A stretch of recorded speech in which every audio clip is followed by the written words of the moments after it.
Why don't you just take me out instead? Victoria's words hung in the air between them, and Ethan Cole felt his world tilt.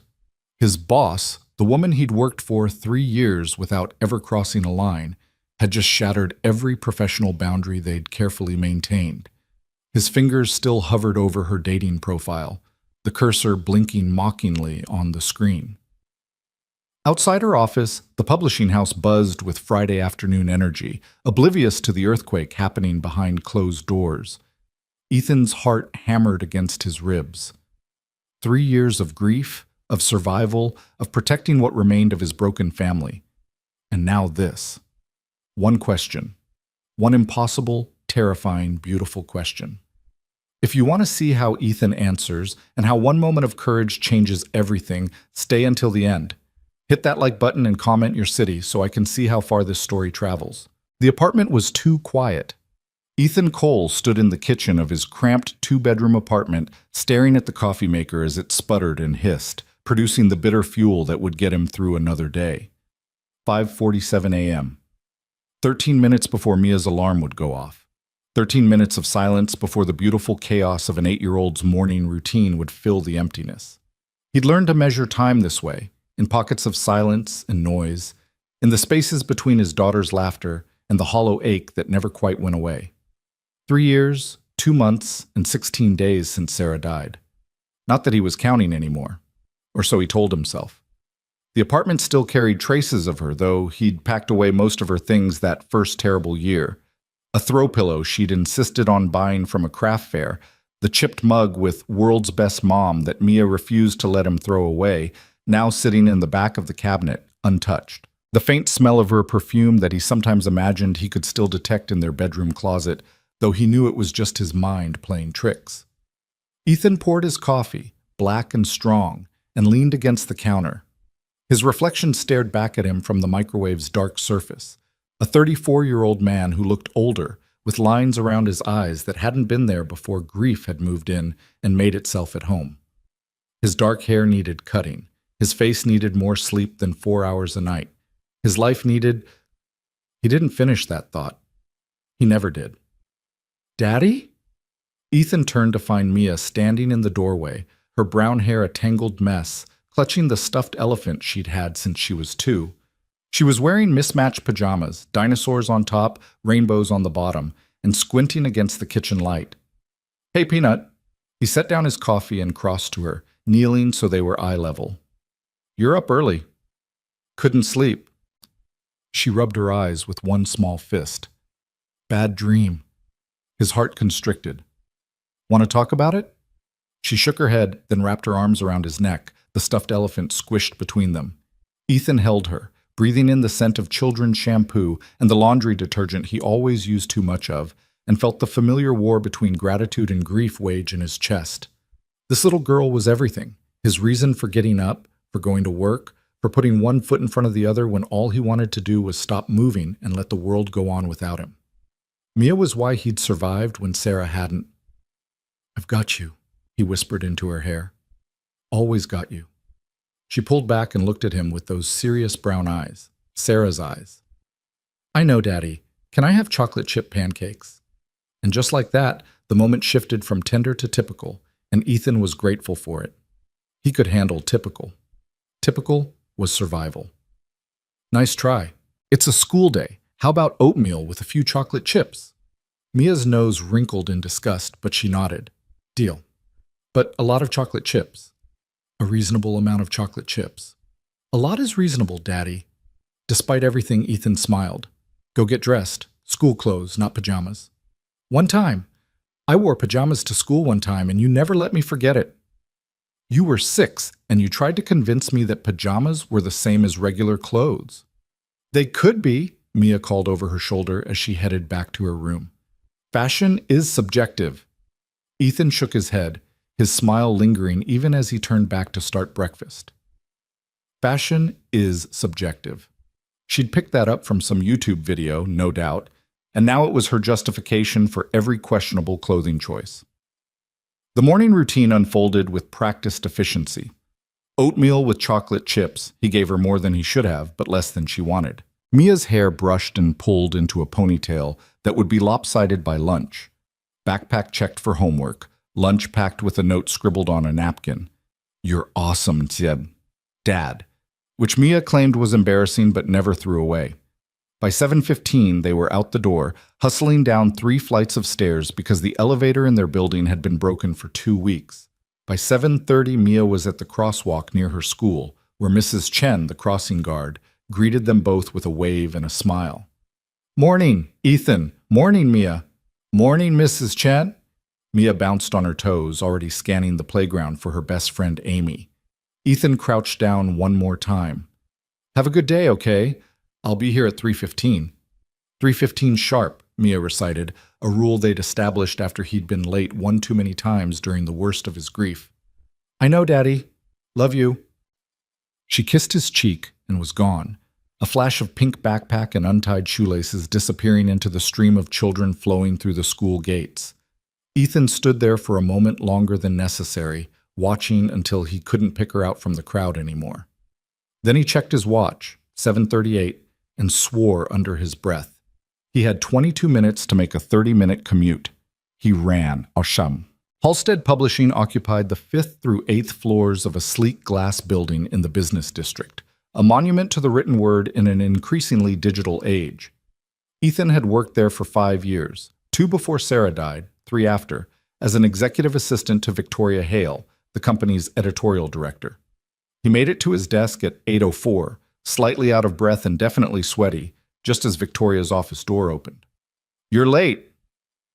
Ethan looked up from booting up his computer to find Victoria Hale standing in her doorway, coffee cup in hand, one perfectly shaped eyebrow raised in what might have been amusement or disapproval. With Victoria, it was often hard to tell. 4 minutes, he said, still catching his breath. Elevator was broken again, had to take the stairs. We're on the 6th floor. I'm aware. Victoria's lips twitched, definitely amusement then. The Manchester meeting was moved up to 9. I need the Thompson contract revisions before then, and someone from marketing wants to discuss the spring catalog layout, which I'm delegating entirely to you because I'd rather set myself on fire than listen to another presentation about synergistic brand integration. Good morning to you too, Ethan muttered, pulling up his calendar. It's morning. Whether it's good remains to be seen. Victoria took a sip of her coffee, regarding him over the rim. You look terrible, by the way. Late night? Mia had a bad dream, didn't sleep much after. Something softened in Victoria's expression, brief as a blink. Is she all right? She's 8. Bad dreams come with the territory. Ethan found the Thompson file and opened it. I'll have these revisions to you in 20 minutes. Make it 15. And Ethan? He looked up. Get some coffee. Real coffee, not whatever burned sludge you make at home. My coffee is perfectly adequate. Your coffee could strip paint. Victoria turned back toward her office, then paused. There are fresh pastries in the break room. Take one. You're too thin. Before he could respond, she was gone, her door clicking shut with decisive finality. Ethan stared at the closed door for a moment, then shook his head and turned to his computer. Victoria Hale was many things. Brilliant, demanding, occasionally terrifying, but she was also, in her own brusque way, kind. She'd been the one to grant him flexible hours after Sarah died, to never question when he needed to leave early for Mia's school events, to pretend not to notice when he was barely holding it together during those first awful months. She was his boss. Nothing more, nothing less. And that was exactly how it needed to stay. The morning blurred into a familiar rhythm of emails, phone calls, and meetings. Ethan moved through it all with the efficiency of long practice, anticipating Victoria's needs before she voiced them, smoothing over conflicts, managing schedules and egos with equal dexterity. This was what he was good at, being useful, being needed, being the person who made other people's lives easier. It was easier than having to think about his own. At 12:30, Victoria emerged from a meeting with the sales team looking particularly homicidal. Those absolute... She cut herself off, noticing Ethan on the phone. She waited, arms crossed, until he wrapped up the call with the printer. That bad? He asked. They want to cut the literary fiction line by 40%. 40%, Ethan, because it's not commercially viable enough. Victoria said the last 2 words with such venom that Ethan half expected them to sizzle. Never mind that we have 3 literary titles up for major awards this year, or that our literary authors often cross over into commercial success, or that some books have value beyond their immediate profit margins. Ethan had worked with Victoria long enough to know when she needed solutions versus when she needed to vent. This was definitely the latter. I assume you told them where they could put their 40%? In far more professional terms, yes. She sighed, some of the fury draining away, leaving behind simple exhaustion. I need lunch. Something with excessive amounts of carbohydrates and probably cheese. The Italian place on 5th? Read my mind. Victoria grabbed her coat. I'll be back by 2. If Brian from sales calls, tell him I've been raptured. Will do. She was halfway to the elevator when she turned back. Actually, Ethan, have you eaten? He glanced at his desk, where a half-eaten protein bar sat next to his keyboard. I'm good. Victoria's eyes narrowed. That bar has been sitting there since 9:30. I watched you take 2 bites. I've been busy. You're always busy. She made a decision, and Ethan recognized the look. It was the same one she got right before she eviscerated someone's manuscript or greenlit a risky acquisition. Come with me. What? Lunch. Come with me. You need to eat actual food, and I need someone to complain to who understands why I'm angry. Victoria, I have work, which will still be here in an hour. Come on, Ethan. Don't make me pull rank. It wasn't really a request, and they both knew it. Ethan saved his work, grabbed his jacket, and followed her to the elevator. The Italian place was crowded with the lunch rush, but Victoria had called ahead. Of course she had. And they were seated quickly at a booth in the back. Ethan ordered the first thing he saw on the menu, not really caring, while Victoria debated between 3 different pasta dishes before settling on carbonara. So, she said once the waiter had left, talk to me about something other than work. How's Mia? She's good, trying to convince me that pajamas count as fashion. Victoria's smile was genuine. Smart kid. Did it work? She wore actual clothes to school, so no. Ethan took a sip of water. But I have a feeling I haven't heard the last of that argument. She gets that stubbornness from you. Me? I'm not stubborn. Ethan, you once spent 6 hours reformatting a single contract because you didn't like the font. The font was Comic Sans. It was an affront to professionalism.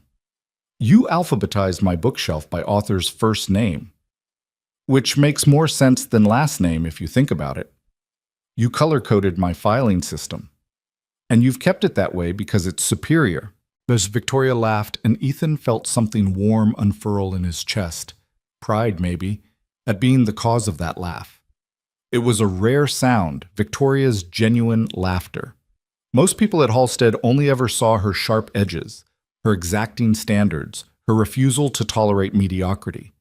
They didn't see this, the woman who remembered that his daughter liked dinosaurs, who noticed when he skipped meals, who'd somehow become something close to a friend despite the professional boundaries between them.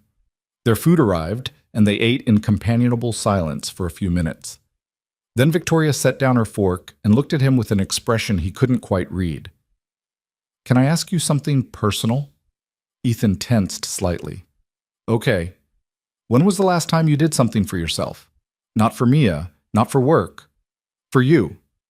The question caught him off guard. What do you mean? I mean exactly what I said. When did you last do something just because you wanted to? See a movie, read a book for pleasure, go on a date. I read to Mia every night. That's for Mia. Victoria's voice was gentle, but firm. I'm talking about you, Ethan. Your life. Your happiness. He looked down at his plate, suddenly unable to meet her eyes. I'm happy. Are you? The question hung between them, heavy with implications Ethan didn't want to examine. Was he happy? He loved Mia. He was good at his job. He got through each day without falling apart. Wasn't that enough? I'm fine, he said finally. I have everything I need. Victoria studied him for a long moment, and Ethan had the uncomfortable feeling of being seen, really seen, in a way he usually managed to avoid. Then she nodded slowly. Okay, but Ethan, it's been 3 years. At some point, surviving isn't the same as living. He didn't know what to say to that, so he said nothing. They finished their meal talking about safer topics: the Thompson contract, the spring catalog, whether the Yankees had any chance this season. Victoria said yes, Ethan said absolutely not. But her words stayed with him as they walked back to the office, as he returned to his desk and his emails and the comfortable numbness of routine. Surviving isn't the same as living. The rest of the week passed in its usual rhythm. Monday bled into Tuesday, Tuesday into Wednesday. Wake up, get Mia ready, drop her at school, work, pick her up, dinner, homework, bedtime stories, sleep, or try to, then repeat. On Thursday evening, Ethan was heating up leftover pasta when his phone buzzed with a text from Victoria. Need to ask you a favor. Nothing work-related. Are you free tomorrow evening? He stared at the message, puzzled. In 5 years, Victoria had never asked him for a personal favor. Professional ones, constantly. But personal? Should be. Mia has a sleepover at Amy's. What do you need? 3 dots appeared, disappeared, appeared again. Whatever she was typing was taking a while. It's embarrassing. I'll explain tomorrow. My place, 7 p.m. I'll order dinner. Now he was definitely curious. But Victoria didn't embarrass easily, which meant this had to be something significant. Sure. Send me your address. Thanks, Ethan. I owe you one. He set the phone down, bemused, and went back to stirring pasta sauce. Mia wandered in from the living room, where she'd been building an elaborate tower out of blocks. Who was that? Victoria. My boss, remember? Mia's nose wrinkled. The one who calls during dinner?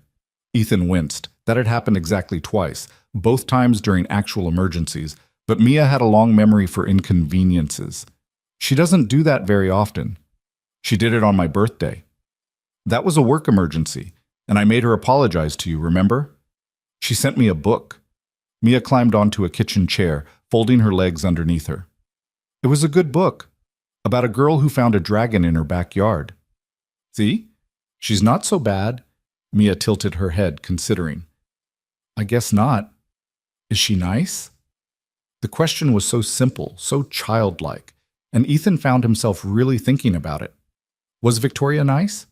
She was demanding, brilliant, occasionally terrifying, but she'd also been there for him during the worst period of his life, never pushing, never judging, just quietly making space for his grief. Yeah, he said finally. I think she is, in her own way. Good. Mia nodded, satisfied. You should only work for nice people, Daddy. I'll keep that in mind, Peanut. Now pasta's ready. Go wash your hands. That night, after Mia was asleep, Ethan stood in the shower longer than necessary, letting hot water beat against his shoulders while his mind wandered to Victoria's text. What could she possibly need help with that was embarrassing? Victoria Hale, who could stare down a board of directors without flinching, who negotiated contracts like a general planning a siege, who never showed weakness or uncertainty in any professional context.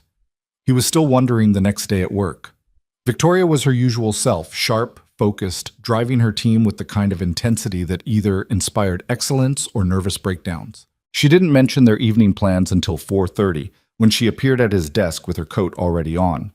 Don't forget, 7 o'clock. My address is in the text I sent. I remember. Should I bring anything? A flash of something, nervousness, crossed her face. Just yourself. And maybe an open mind. Before he could ask what that meant, she was gone. At 5:30, Ethan left to pick up Mia and drop her at Amy's house for the sleepover.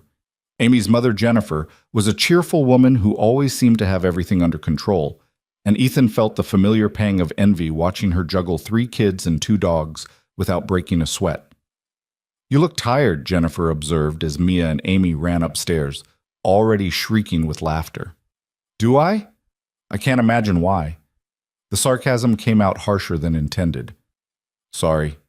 Long week. Honey, you're a single parent. Every week is a long week. Jennifer squeezed his arm. The girls will be fine.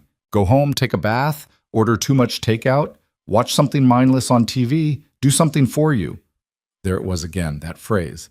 Do something for yourself. Actually, I have plans, Ethan said, surprising himself. Jennifer's eyebrows shot up. Plans? Like, plans? Not like that, just helping my boss with something. Uh-huh. Jennifer's smile turned knowing. Is your boss single? Jennifer, I'm just saying, you're allowed to have a life, Ethan. You're allowed to be happy. I am happy. She gave him a look that said she didn't believe him for a second. Okay, sweetie, whatever you say, Mia's good until tomorrow at noon. Don't rush back. Ethan drove to Victoria's apartment in a quiet neighborhood 15 minutes from the office, arriving exactly at 7. Her building was nicer than his, a restored brownstone with actual character and what looked like a working elevator. He climbed to the 3rd floor and knocked on 3B. Victoria answered wearing jeans and a sweater, her dark hair loose around her shoulders instead of in its usual severe bun. Ethan blinked. He'd literally never seen her in anything but professional attire. Stop staring. Come in. She stepped aside and Ethan entered an apartment that was somehow exactly what he'd expected and nothing like it. Books everywhere, on shelves and stacks piled on every available surface. Modern furniture that looked expensive but comfortable. Art on the walls that he suspected was original. Everything precisely organized despite the abundance of stuff. Nice place. Thank you. Wine? Sure. She poured them each a glass of red and gestured to the couch. Food's on the way. Thai, if that's okay.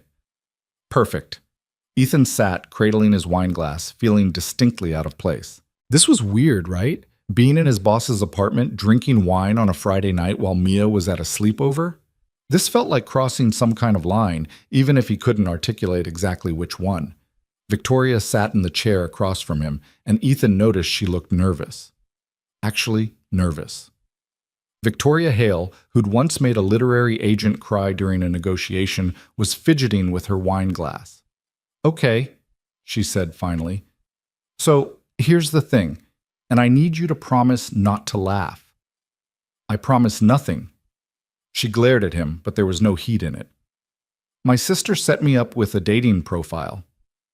Of all the things Ethan had been expecting, that wasn't even on the list. Your sister... What? A dating profile. On one of those apps. She created it without asking me, used photos from my Facebook, and wrote what she apparently thinks is an accurate description of my personality. Victoria took a large gulp of wine. It's mortifying. Ethan tried very hard not to smile. Why is this a favor for me?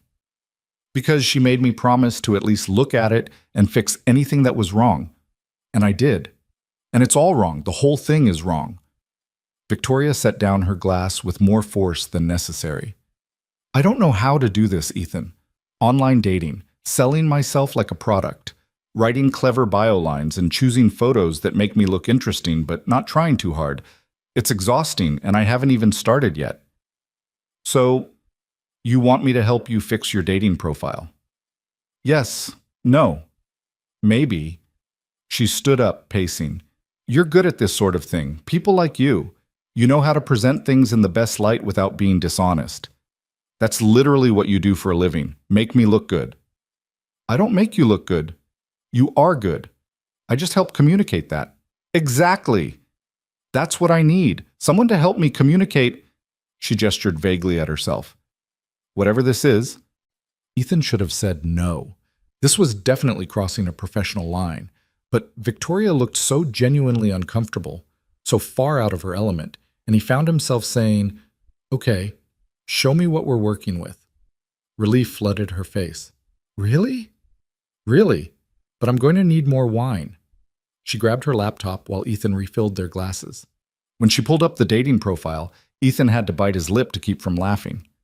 The main photo showed Victoria at what looked like a company event, arms crossed, expression stern, looking like she was about to fire someone. The bio read, successful publishing executive seeks partner who can keep up intellectually, must love books, debate, and long conversations about the Oxford comma. No time wasters. Oh no, Ethan said. I know.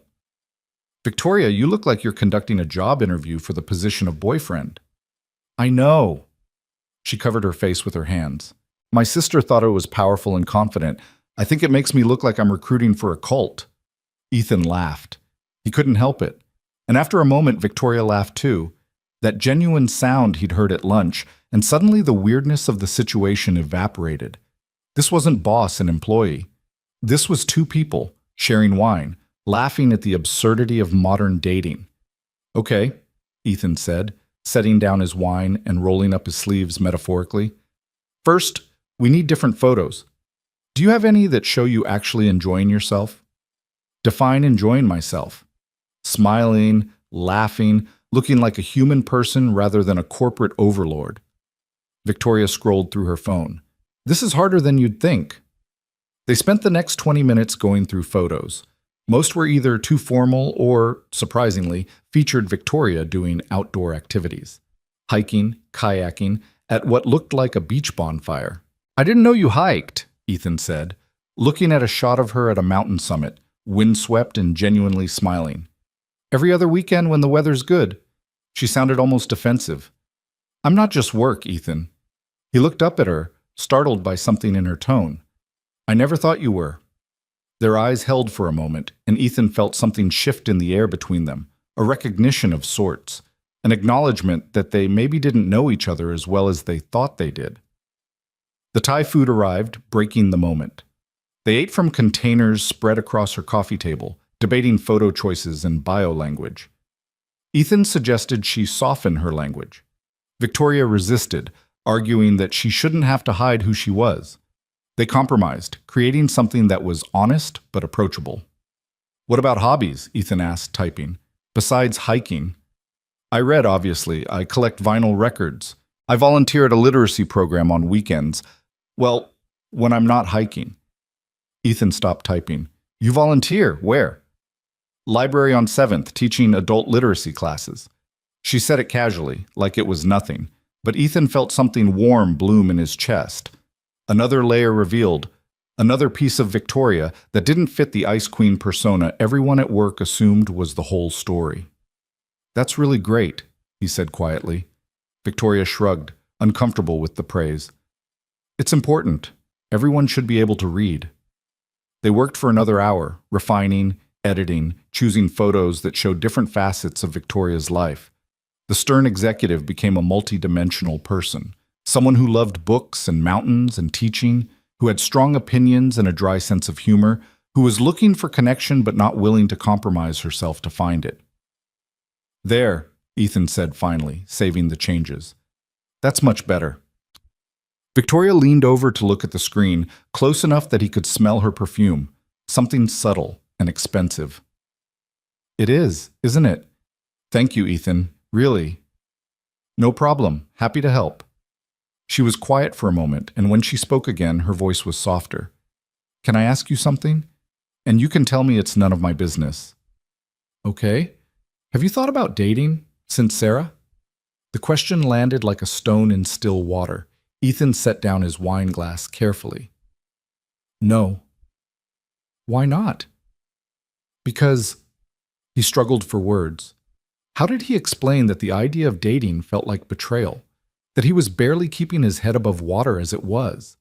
That opening his life to someone new felt impossible when he was still grieving what he'd lost? Because I can't, he said finally. I have Mia and work, and that's all I can handle right now. Victoria nodded slowly. And in 5 years? 10? Is that still going to be your answer? I don't think that far ahead. Maybe you should. She held up a hand before he could respond. I'm not trying to push, I see you, Ethan. Every day. You're so busy taking care of everyone else, me, Mia, everyone who needs you, that you've stopped taking care of yourself. At some point, that's going to break you. I'm fine. You keep saying that. I'm starting to think you're trying to convince yourself more than me. The words hit too close to home, and Ethan stood abruptly. I should go. It's getting late. Victoria stood too, and for a moment Ethan thought she was going to push, to dig deeper into wounds he wasn't ready to expose, but she just nodded. Thank you for tonight. I know this was weird. A little weird, he admitted. But good weird. I think your profile is going to do great. We'll see. If I get matched with any serial killers, I'm blaming you. Fair enough. She walked him to the door, and as Ethan stepped into the hallway, she called after him. Ethan? He turned. For what it's worth, I think you deserve to be happy too. Not just fine.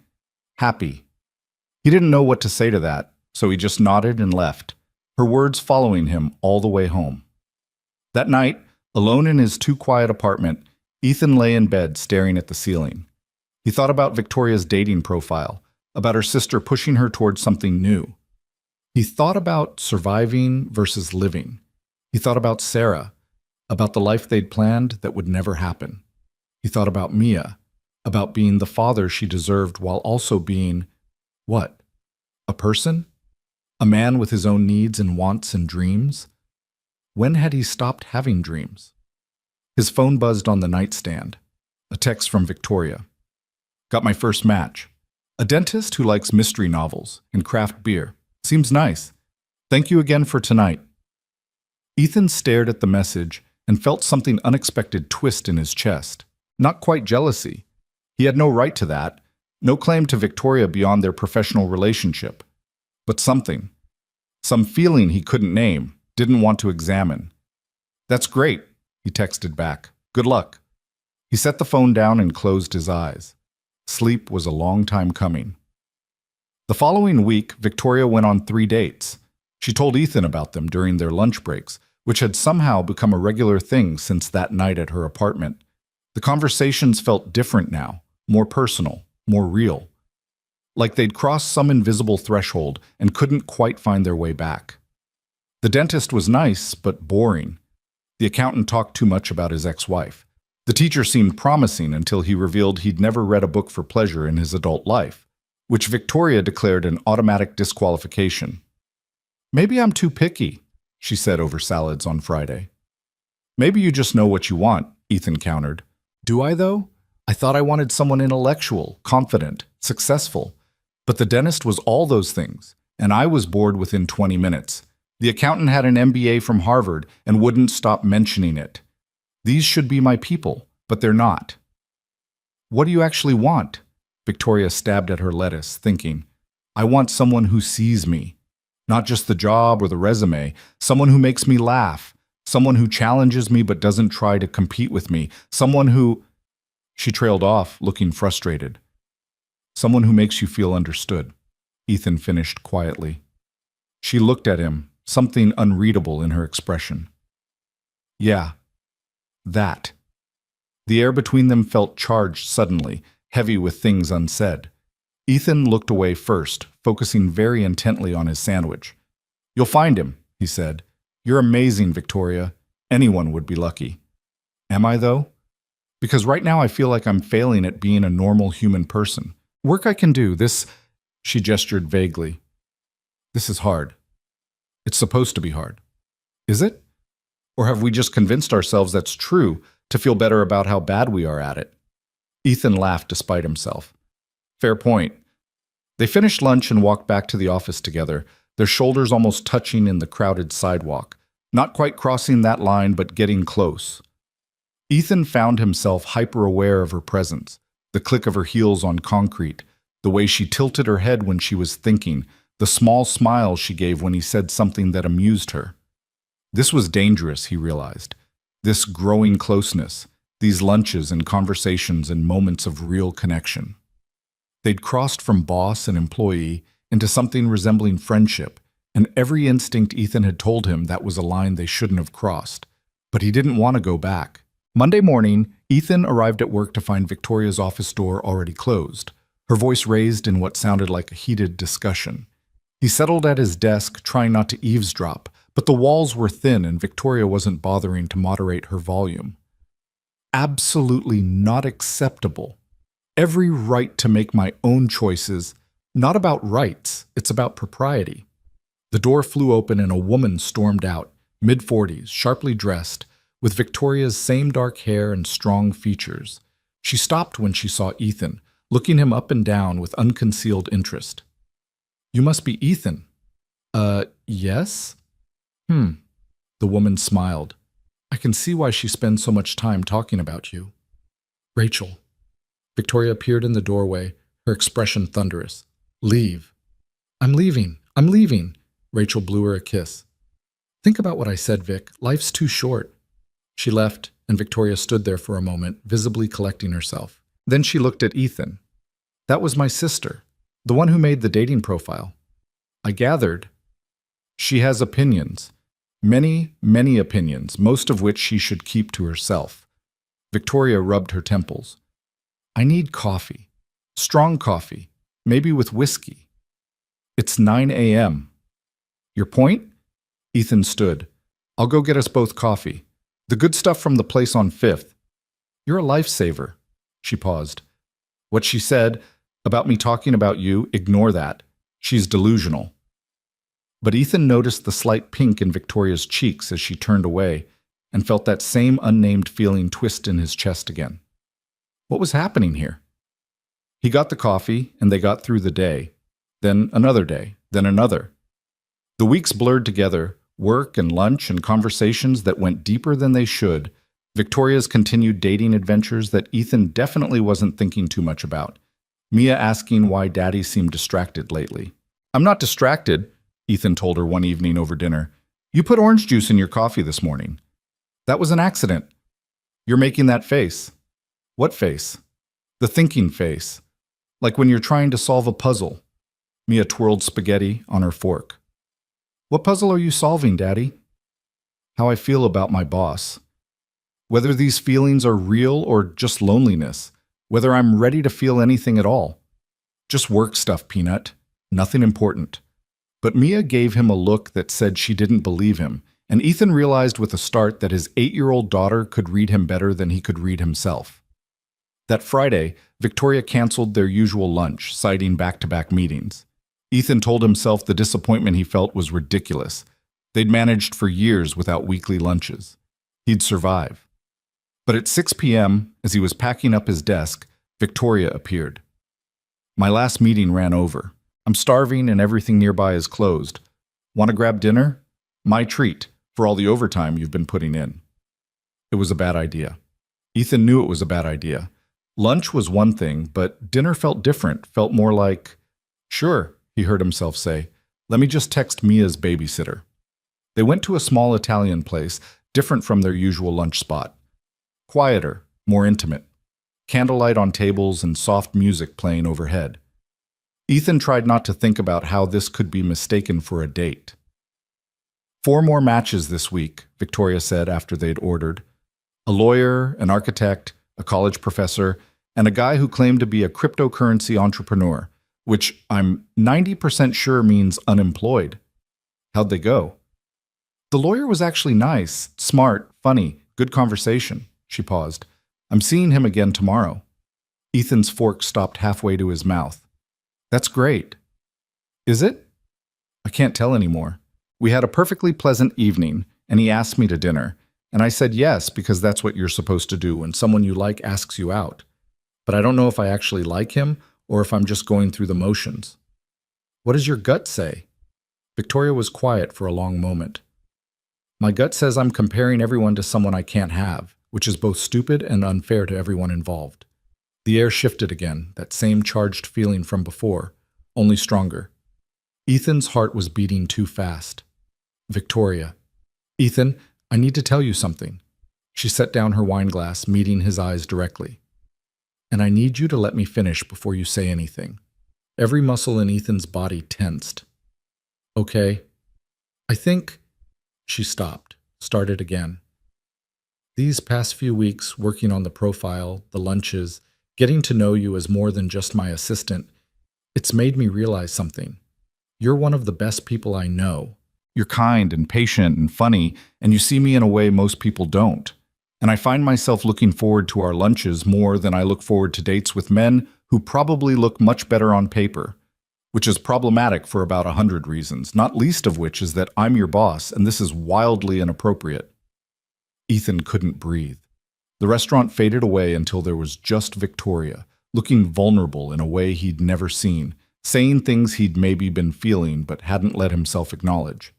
I'm not asking you for anything, she continued. I know you're not ready. I know you have Mia and a complicated life, and the last thing you need is your boss developing feelings for you. She laughed shakily. I needed to be honest about what this is, about what I'm feeling, because going on another date while pretending I'm not thinking about you the whole time feels dishonest. The silence that followed was deafening. Ethan's mind raced, trying to catch up with what Victoria had just said, with what it meant, with what he felt about it. "Say something," Victoria whispered. "Please." "I don't—" Ethan's voice came out rough. He cleared his throat. "I don't know what to say. The truth. Whatever it is. The truth." What was the truth?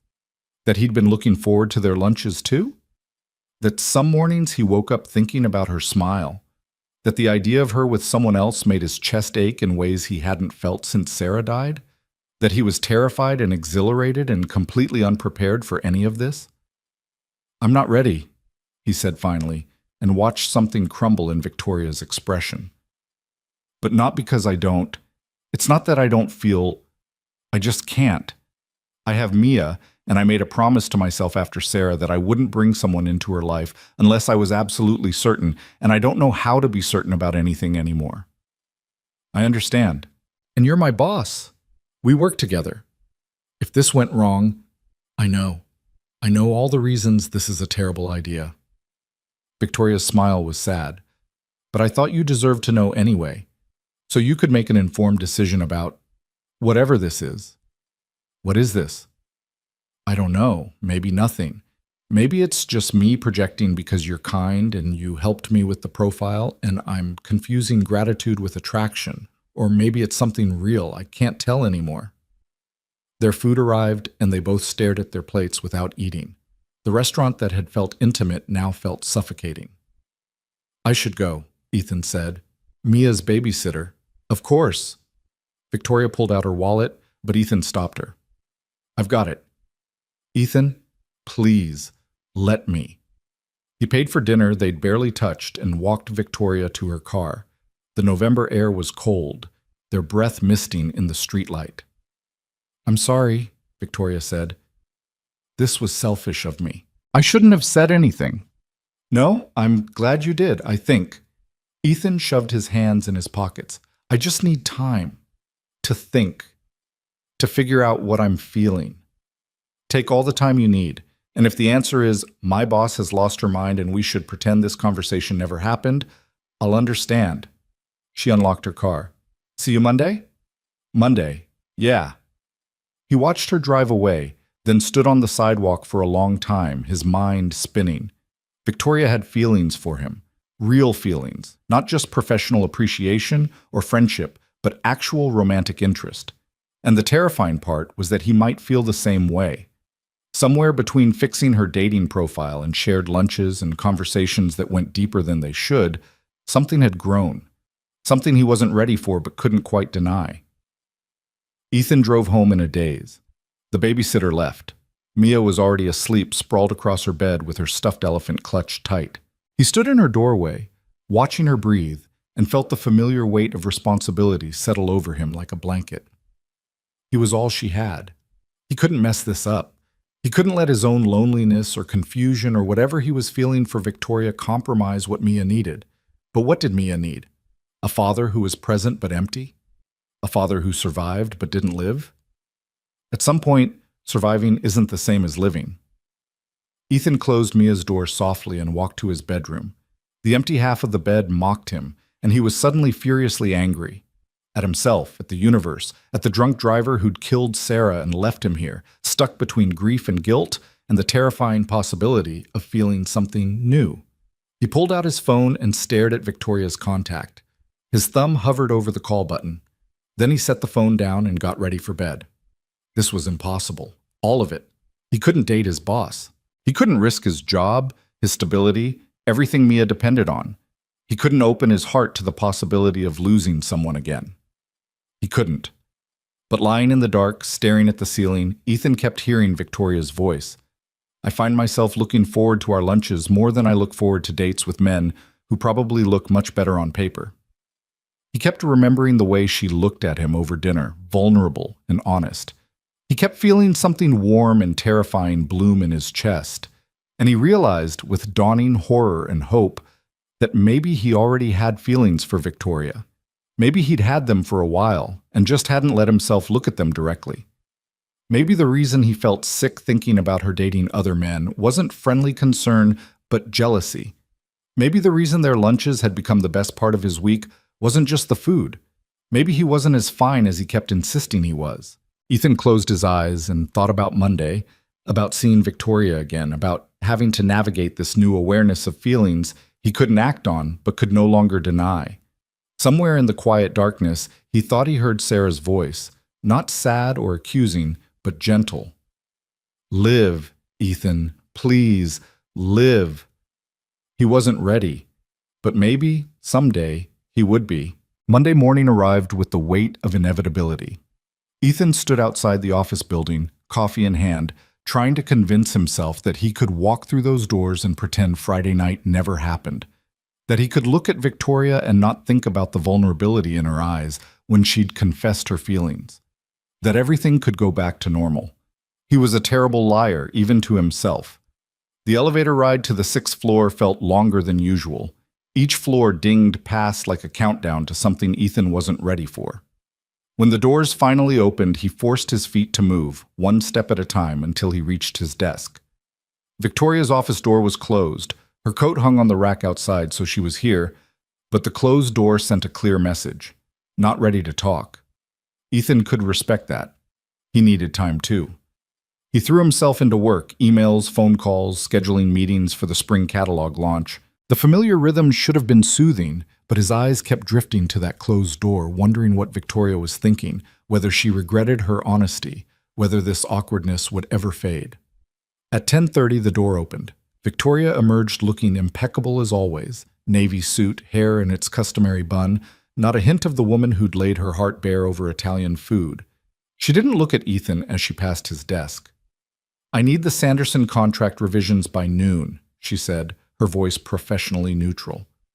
"And can you move my 2 o'clock to Thursday? Something came up." "Of course." Ethan kept his own voice carefully even. "Anything else?" "That's all. Thank you." She disappeared down the hall toward the conference room, leaving Ethan staring at his computer screen without seeing it. So that's how it would be. Professional distance. Pretending nothing had changed. It was what he'd wanted, wasn't it? What he'd said he needed? Then why did it feel so wrong? The week crawled by in painful politeness. Victoria was cordial, efficient, and completely impersonal. Their lunches stopped. She ate at her desk or left the building alone. When they did interact, it was purely business. No jokes, no personal questions, none of the warmth that had developed between them over the past few months. By Wednesday, Ethan felt like he was losing his mind. "Is Victoria mad at you?" Mia asked that evening over dinner. She'd developed the annoying habit of reading his moods with alarming accuracy. "Why would you think that?" "You keep staring at your phone like you want to text her, but you're scared." "I'm not." Ethan set down his phone. "How do you even know about texting? You're 8. Amy has an older sister. She knows everything." Mia twirled spaghetti on her fork. "So is she mad?" "It's complicated, Peanut. Adults always say that when they don't want to explain." She gave him a look far too wise for her age. "Did you have a fight?" "Not exactly, things are weird right now." "Why?" "Because..." Ethan stopped, unsure how to explain adult feelings to a child. "Sometimes friendships change, and you have to figure out what the new normal is." "Is that bad?" "I don't know yet." Mia considered this while chewing. "Mrs. Chen says change is good. She said it means you're growing." "Mrs. Chen is very wise." "She also said you look sad a lot." Mia's voice went softer. "Are you sad, Daddy?" The question hit him square in the chest. Ethan looked at his daughter, really looked at her, and saw concern in those brown eyes, Sarah's eyes, and realized that his grief, his emotional shutdown, hadn't been as invisible as he'd hoped. "Sometimes," he admitted, "but not because of you. You make me happy, Mia. Always." "I know, but you can be sad and happy at the same time." Amy's mom said that after her grandpa died. She was sad, but also happy remembering him. Mia set down her fork. "Maybe you're sad, happy about Mommy, and that's okay." Ethan's throat tightened. When had his little girl gotten so perceptive? "Yeah, maybe I am. And maybe Victoria makes you happy instead of sad happy, and that's confusing." "What How do you... You smile different when you talk about her, Mia said matter-of-factly. Like the way you smiled in the pictures with Mommy. Ethan didn't know what to say to that. He sat there, speechless, while his 8-year-old daughter calmly delivered truths he'd been avoiding for weeks. I'm not ready for this conversation, he said finally. Okay, Daddy. Mia went back to her spaghetti. But when you are ready, I think you should tell Victoria you like her, because she probably doesn't know. She knows. Oh. Mia's eyes went wide. Did you tell her? She told me. And what did you say? That it's complicated. Mia sighed heavily, a sound of profound childhood exasperation. Adults are so weird. Despite everything, Ethan laughed. Yeah, we really are. That night, after Mia was asleep, Ethan sat on the couch with his phone in his hand, staring at Victoria's contact. He'd typed and deleted 3 different text messages, each one sounding worse than the last. Finally, he gave up and called instead.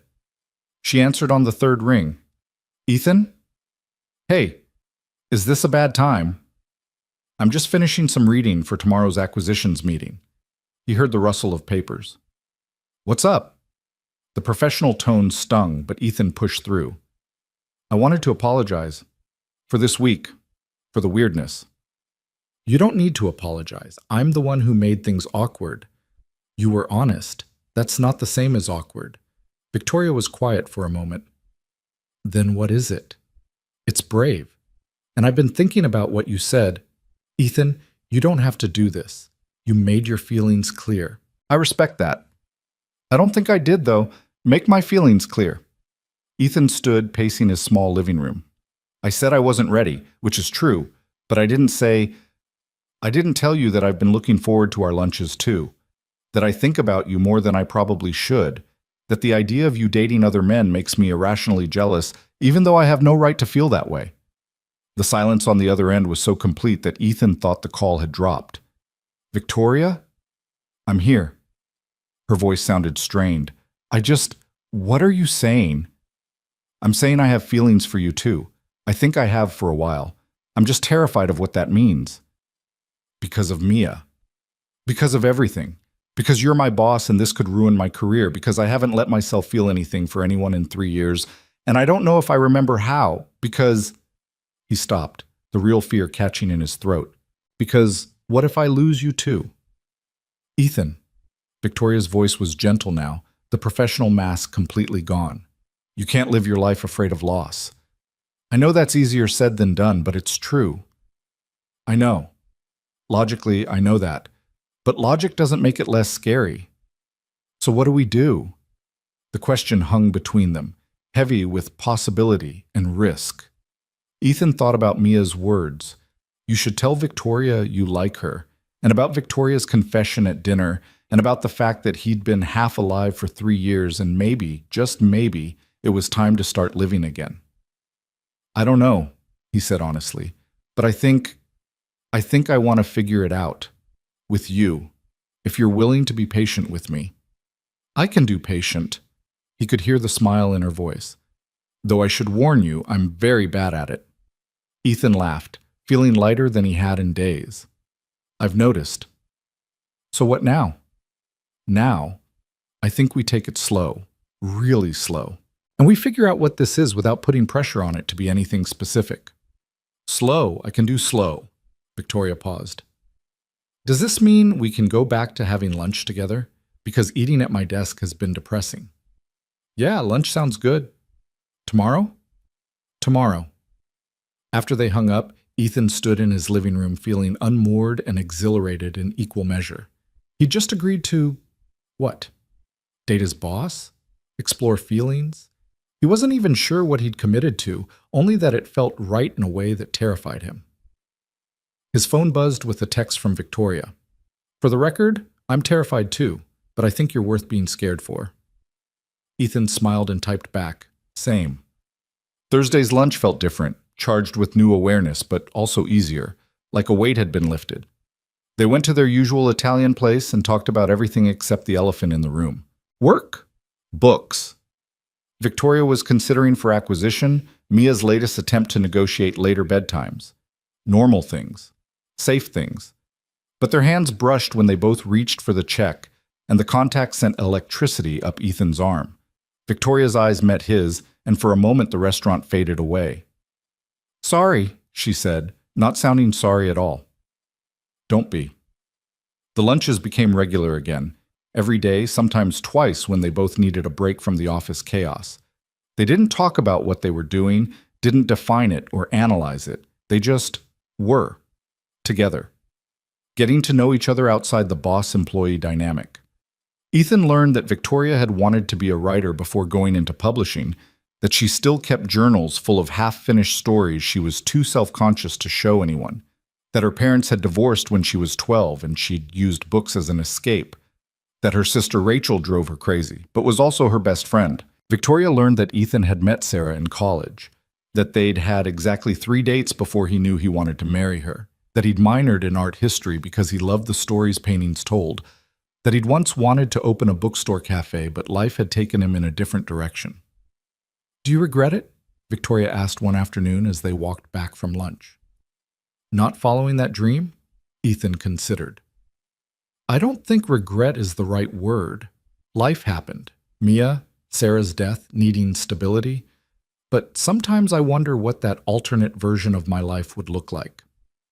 You could still do it. Open the bookstore. With what capital and when? I'm barely keeping up with work and being a single parent as it is." "Dreams don't have expiration dates, Ethan," he smiled. "Says the woman who works 60-hour weeks." "Exactly. I'm a cautionary tale, not a role model." Victoria stopped walking, turning to face him. "But seriously, don't give up on the things that make you happy. Life's too short and uncertain to only do what's practical." "Is this about the bookstore or something else?" "Maybe both." They stood there on the sidewalk, people flowing around them like water around stones. Victoria's hair had come loose from its bun, and Ethan had to resist the urge to reach out and tuck it behind her ear. "We should get back," he said, though he didn't move. "Probably." She didn't move either. The moment stretched, filled with tension and possibility. Then Victoria's phone rang, shattering the spell. She answered it, something about the Manchester deal falling through, and they walked back to the office in silence. But Ethan felt the shift. They were circling something, getting closer to an inevitable conclusion. The question was whether they'd have the courage to actually reach it. Friday afternoon, Victoria appeared at his desk, looking frustrated. "The Sanderson author wants to renegotiate their contract. Again, I need to review the numbers, which means staying late, which means missing my literacy class. You could reschedule. It's the last class before the winter break. I can't miss it." She sighed. "Unless, this is crazy, but would you want to come with me? The numbers can wait until tomorrow morning, and I could use a break from thinking about contract clauses." Ethan blinked. "You want me to come to your literacy class?" "Only if you want to. I just thought—" Victoria looked uncharacteristically uncertain. "I'd like you to see that part of my life, but no pressure." It was another line to cross, another step into each other's real worlds. Ethan should have said no. He should have maintained boundaries. Instead, he heard himself say, "Sure, I'd like that." The library on 7th was an old building, all marble and wood paneling, the kind of place that smelled like books and history. Victoria led him to a room on the second floor where a dozen adults of varying ages sat around a large table, workbooks open in front of them. "Everyone, this is Ethan. He's going to observe today, if that's okay." The students greeted him warmly, and Ethan took a seat in the back while Victoria transformed. This wasn't the sharp-edged executive from the office. This was someone patient, encouraging, celebrating small victories with genuine joy. When a man in his 50s successfully read a paragraph he'd been struggling with, Victoria's smile was radiant. Ethan watched her work and felt something crack open in his chest. This was who Victoria really was beneath the professional armor. Someone who cared deeply, who gave her time freely to help others, who found meaning in small moments of progress. He was falling for her, not just attracted, not just interested, actually genuinely falling. The realization was terrifying. After class, they walked to the parking lot together. Victoria seemed energized, talking about her students' progress, barely noticing when Ethan was quieter than usual. Thank you for coming, she said when they reached her car. I know it was probably boring. It wasn't boring. Ethan met her eyes. It was amazing. You're amazing. Victoria flushed, looking pleased and embarrassed. I just help people read. It's not exactly saving lives. Isn't it, though? You're giving them access to the world, to stories and information and possibilities they didn't have before. That matters. You really think so? I know so. They stood in the dimly lit parking lot, and Ethan was acutely aware of how close they were standing, how easy it would be to close the distance between them. Victoria seemed to be thinking the same thing, her eyes dropping to his lips before flickering back up. Ethan? She whispered. Yeah? What are we doing? I don't know, but I don't want to stop. Me neither. The kiss, when it happened, was soft and tentative, a question more than a statement. Victoria's lips were warm against his, and Ethan felt 3 years of grief and loneliness crack apart, making room for something new, something that felt like hope. When they pulled apart, both breathing harder, Victoria laughed shakily. So much for taking it slow. We made it almost 2 weeks. That's pretty good. Is it? She touched her fingers to her lips, looking dazed. I've wanted to do that for so long. How long? Honestly, since you reorganized my filing system and color-coded everything. Something about your attention to detail was very attractive. Ethan laughed, pulling her close again. That's the strangest thing anyone's ever found sexy about me. I'm a strange person. I'm beginning to notice. They kissed again, deeper this time, and Ethan let himself feel it, the want, the connection, the terrifying beauty of opening himself to someone new. When they finally separated, his heart was racing and his mind was spinning with implications he wasn't ready to consider. I should go, he said reluctantly. Mia's babysitter. I know. Victoria smiled, touching his cheek gently. Go. We'll talk tomorrow. Ethan drove home in a daze, his lips still tingling, his mind replaying the kiss over and over. He'd kissed someone who wasn't Sarah. For the first time in 3 years, he'd felt desire, connection, the electric possibility of new love. And he didn't feel guilty. The realization hit him as he pulled into his parking spot. He'd expected crushing guilt, Sarah's memory demanding to know how he could move on. But instead, he felt peace. Like maybe Sarah would have wanted this for him. Like maybe holding on to grief forever wasn't the same as honoring her memory. Mia was already asleep when he got home. Ethan paid the babysitter, then stood in Mia's doorway watching her sleep, the stuffed elephant clutched tight.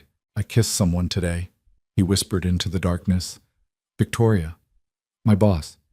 It was scary and wonderful, and I don't know what happens next. But I wanted you to know, I wanted her to know too. He wasn't sure if he was talking to Mia or to Sarah's memory or to himself. Maybe all three. That night he slept better than he had in years. Saturday morning brought a text from Victoria. Can we talk? Coffee at the place on 5th? Ethan's stomach clenched with anxiety. The morning after conversation. The inevitable discussion about what last night meant and where they went from here. Part of him wanted to avoid it, to pretend they could keep floating in this undefined space forever. But that wasn't fair to either of them. He dropped Mia at Amy's house for a play date and met Victoria at the coffee shop. She was already there, sitting at a corner table with 2 cups in front of her. I got you the usual, she said as he sat down. Double espresso, no sugar. Thanks. Ethan wrapped his hands around the warm cup. So, we should probably talk about last night. Probably. Victoria looked nervous, a rare expression on her usually composed face. I want to start by saying I don't regret it. At all. But I also don't want to pressure you into something you're not ready for. I kissed you back, Victoria. Pretty enthusiastically, if I remember correctly. She smiled despite her nervousness. You did. But that doesn't mean you're ready for a relationship. Those can be separate things. Ethan took a sip of coffee, gathering his thoughts. Here's what I know. I have feelings for you. Real feelings. Being with you makes me happy in a way I haven't been in years. But I'm also terrified because I have Mia to think about, and a job I can't afford to lose, and a heart that's still healing from losing Sarah. That's a lot of buts. I know, but he smiled at the unintentional repetition. The thing is, All those fears don't change how I feel. They just mean we have to be careful, thoughtful. What does that look like? Practically. I think it means keeping this private for now. Not because I'm ashamed, but because I need to figure out how to tell Mia, and we need to navigate the whole boss-employee situation. Victoria nodded slowly. I can work with private. Though for the record, I hate sneaking around. It's not sneaking, it's being discreet. Semantics. She reached across the table, taking his hand. But I understand. Mia comes first, that's non-negotiable, and honestly, it's one of the things I love about you. The word love hung in the air between them, and Victoria's eyes widened slightly, like she hadn't meant to say it. I mean, not love, just, appreciate, admire. She was rambling, adorably flustered. I'm going to stop talking now. Victoria. Ethan squeezed her hand. Breathe. It's okay. I know what you meant. Do you? Yeah. And for what it's worth, I feel the same way. They sat there, hands linked across the table, and Ethan felt something settle in his chest. This could work. It wouldn't be easy, and there would be complications, but they could figure it out together. So we're doing this? Victoria asked. Actually trying? We're doing this. Any ground rules? Ethan thought about it. No bringing work into personal stuff. When we're together, we're just Ethan and Victoria, not boss and employee. And we tell each other when things get too complicated or overwhelming. Complete honesty. I can do that. Victoria's smile was soft. When do I get to officially meet Mia? When I figure out how to explain this to her without completely confusing her. She already knows you like me. She told you so. She's 8. She thinks she knows everything. In this case, she was right.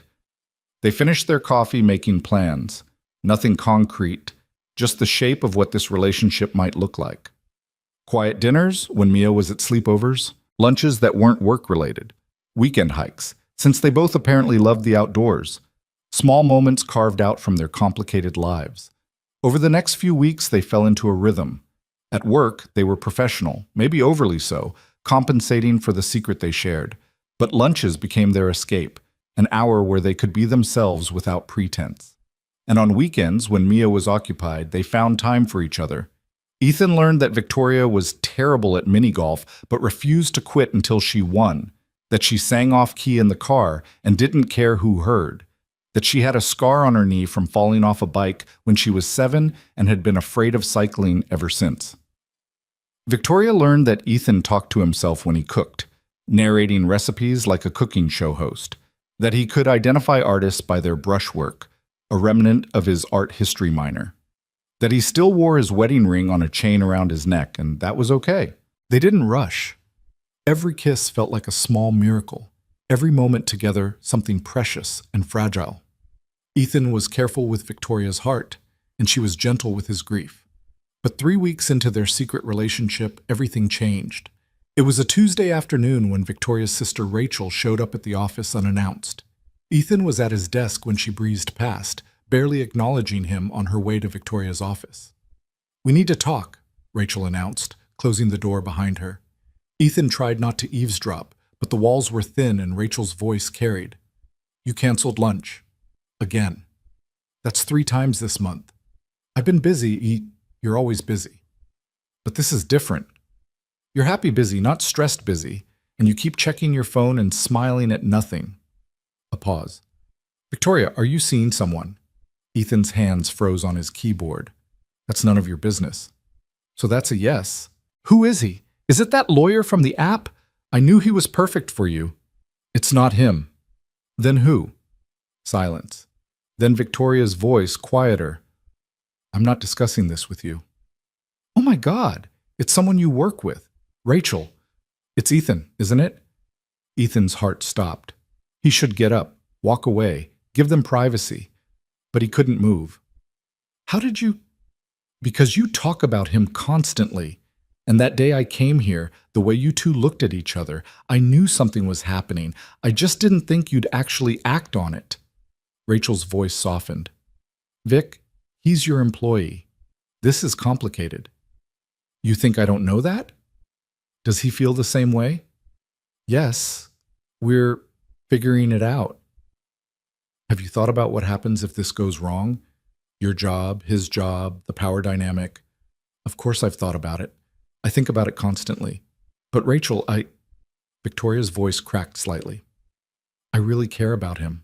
More than I've cared about anyone in a long time. And yes, it's complicated and potentially career-ending and probably the worst decision I've ever made. But I can't seem to stop.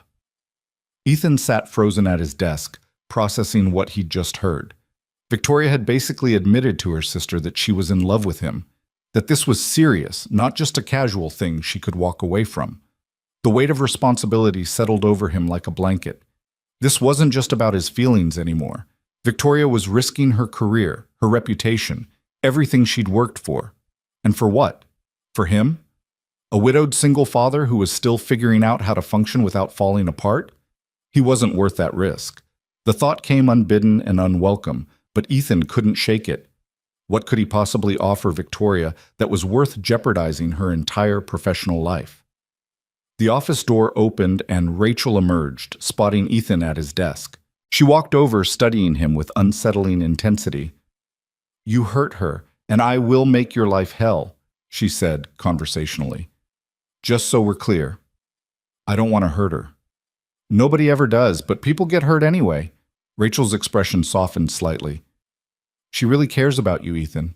Be careful with that." After Rachel left, Ethan sat at his desk trying to work and failing miserably. Around 4, Victoria appeared, leaning against his desk with her arms crossed. "I assume you heard all of that." "Most of it. Thin walls." "I'm sorry. Rachel has no filter and boundary issues." "It's okay." Ethan saved his document without looking at her. "She's not wrong, though. This is complicated." "Are you having second thoughts?" He wanted to say no. He wanted to reassure her that Rachel's concerns meant nothing, that they could figure this out. But the doubt had taken root, and he couldn't quite shake it. He finally looked up at her. "What if we're making a mistake? What if this ruins everything?" Victoria's expression shuddered. "Is that really what you think?"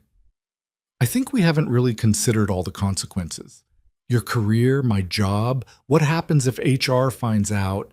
So what are you saying? You want to stop?" "I'm saying maybe we need to slow down. Really think about whether this is worth the risk." The hurt in Victoria's eyes was like a physical blow. "I see. And have you thought about it?" "I'm trying to, because I have. I've thought about nothing else for weeks. And my conclusion is that you're worth it. Whatever the risk, whatever the consequences, you're worth it to me." Her voice wavered. "But if I'm not worth it to you, then maybe Rachel's right, and we should stop now before someone actually gets hurt." "Victoria, that's not what I meant." "Then what did you mean, Ethan?" He didn't have a good answer. His fears and doubts tangled together until he couldn't separate rational concern from self-sabotage. "I need time," he said finally, "to think." Victoria nodded stiffly. "Take all the time you need. Let me know when you figure out what you want." She walked back to her office and closed the door with careful precision. Ethan sat there feeling like he'd just made a terrible mistake, but not knowing how to fix it. That evening, he picked up Mia from school in a fog. She chattered about her day, something about a science project and Amy getting in trouble for talking during quiet time, but Ethan could barely focus. "Daddy, are you listening?" "Sorry, Peanut. Say that again?" Mia gave him a look. "You're thinking about Victoria again." "How do you get this look? Like you're trying to solve a really hard math problem." She kicked her feet against the car seat. "Did you guys have another fight?" "Not a fight exactly, just a disagreement about what we're doing." "Are you still scared?" The question was so direct, so insightful, that Ethan actually pulled the car over. He turned to look at his daughter, this wise little person who saw right through him. "Yeah," he admitted, "I'm still scared." "Of what?" "Of messing this up, of making the wrong choice, of—" He stopped, not wanting to burden her with his fears about loss and grief. But Mia understood anyway. "You're scared something bad will happen, like with Mommy." Ethan's throat tightened. "Maybe. But Daddy, bad things can happen anyway. Like Amy's dad got really sick last year, but he got better. And Mrs. Chen's cat died, but now she has a new cat. Bad stuff happens, but good stuff happens too. When did you get so smart? I've always been smart. You just don't always listen. Mia reached over and patted his hand. I think you should tell Victoria you're sorry for being scared, because she's probably scared too, but she still wants to try. That's brave. Out of the mouths of babes. Ethan squeezed Mia's hand, feeling emotion clog his throat. You're right. She is brave, and I've been a coward. You're not a coward, Daddy. You're just careful, but sometimes being too careful means you miss the good stuff. Ethan pulled back onto the road, his daughter's words echoing in his head. She was right. He'd been so focused on protecting himself from potential pain that he'd forgotten how to be open to joy. Victoria had offered him exactly that. Joy, connection, the possibility of love, and he'd thrown it back in her face because he was too scared to take the risk. That night, after Mia was asleep, Ethan called Victoria. She answered but didn't speak, waiting for him to fill the silence. I'm sorry, he said, for this afternoon, for questioning us, for being scared. Fear isn't the problem, Ethan. It's what you do with it. I know, and I've been letting it control me. But Mia helped me see something today. What's that? That playing it safe doesn't actually keep you safe. It just keeps you from living. And I don't want to do that anymore. I want to try. With you. Even if it's scary. Victoria was quiet for a long moment. When she finally spoke, her voice was thick with emotion. Are you sure? Because I can't keep having this conversation every time you get scared. I need to know you're in this, really in this, or I need to protect myself and walk away now. I'm in this, Ethan said firmly. All in. No more second guessing, no more pulling away when it gets hard. I want to be with you, Victoria. I want to figure this out together. Even with all the complications? Especially with all the complications, because you're worth it. We're worth it. He heard her breath catch. Okay. Okay then. We do this for real. For real, Ethan confirmed. No more hiding from what this is. They talked for another hour, making plans, setting real boundaries about work and their personal lives, discussing how and when to tell Mia officially. It felt different from their previous conversations, more grounded, more certain, like they'd crossed some invisible threshold and there was no going back. And Ethan found that he didn't want to go back. For the first time in 3 years, he was choosing to move forward, to build something new instead of just surviving what remained. It was terrifying. It was exhilarating. It was living. The following Saturday, Ethan stood in Victoria's kitchen, watching her attempt to make pancakes. She'd insisted she could cook, despite mounting evidence to the contrary. The first batch had burned. The second batch was somehow both raw in the middle and crispy on the edges. The third batch was currently smoking in the pan. You're enjoying this, Victoria accused, catching his expression. I'm not enjoying watching you struggle, Ethan said diplomatically. I'm enjoying seeing this side of you, the woman who can negotiate million-dollar deals but can't flip a pancake. I can flip a pancake just fine. The stove is clearly defective. Your stove is brand new. Then it's user error on the manufacturer's part for making the controls too complicated. She poked at the smoking pancake with a spatula. How does Mia like her pancakes? The casual mention of his daughter made Ethan's heart skip. They'd been officially together for 2 weeks now, and Victoria had started asking questions about Mia more frequently.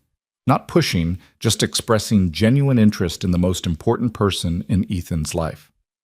Chocolate chips and slightly undercooked, he said, which apparently runs in the family. Are you saying you like your pancakes undercooked? I'm saying I've learned to appreciate them, however they come. Victoria abandoned the smoking pan and turned to face him, flour somehow smudged on her cheek despite the mix being pre-made. When do I get to meet her? Officially, I mean, not just passing by your desk at work. Ethan had known this question was coming. They'd talked about it on the phone, in abstract terms, but now Victoria was asking for something concrete, a timeline, a commitment to bringing her into Mia's life. Soon, he said, then, at her expression, I mean it. I want you to meet her. I'm just trying to figure out how to explain this in a way that makes sense to an 8-year-old. What have you told her so far? That you're important to me, that we're friends who might become more than friends. Ethan stepped closer. taking the spatula from Victoria's hand and setting it aside. She already likes you, you know. She talks about the dragon book you sent her all the time. The one I sent after calling during her birthday dinner? She's very forgiving, unlike her father, who holds grudges about everything. Victoria smiled, wrapping her arms around his waist. Name one grudge you're holding. You reorganized my filing system without asking. That was 3 years ago, and it needed reorganizing. You scheduled a meeting during my lunch break twice. Ethan, that's literally my job. You still haven't admitted that my coffee is perfectly adequate.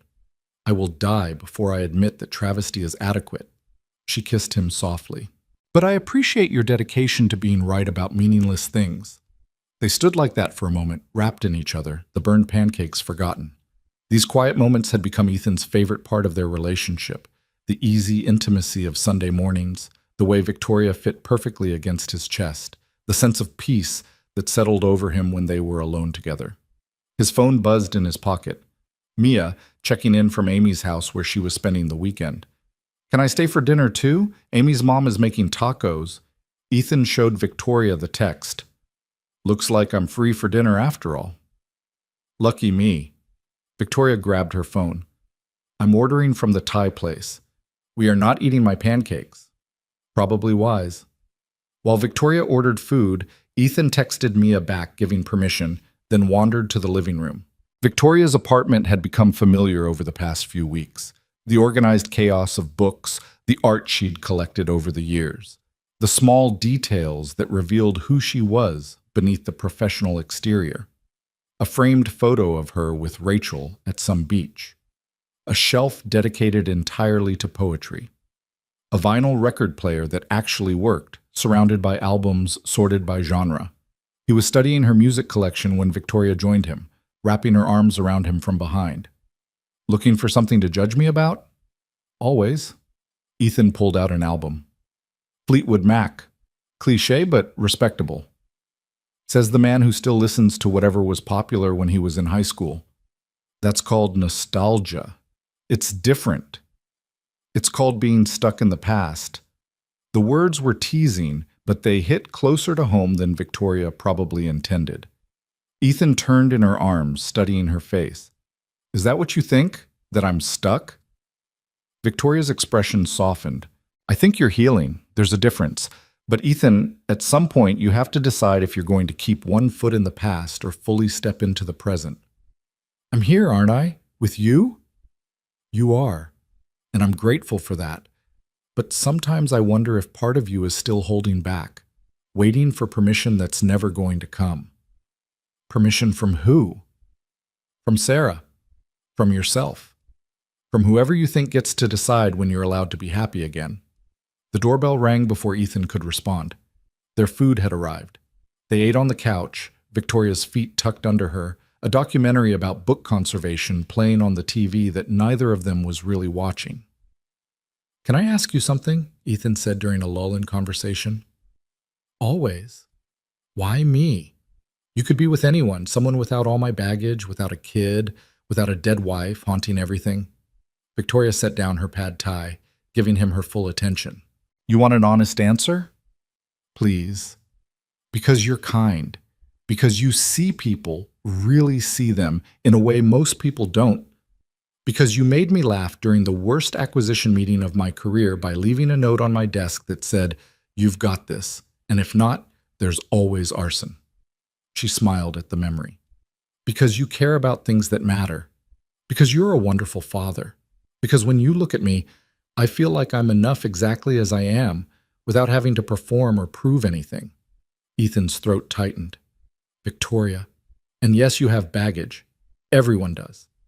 But Ethan, your baggage includes being a devoted father and honoring the memory of someone you loved. Those aren't flaws. They're part of what makes you who you are. She reached for his hand. I'm not trying to compete with Sarah's memory. I'm trying to build something new with you. And if you can't do that, if you're always going to be comparing what we have to what you lost, then we need to talk about that. I'm not comparing, or I'm trying not to. Ethan squeezed her hand. It's just hard sometimes.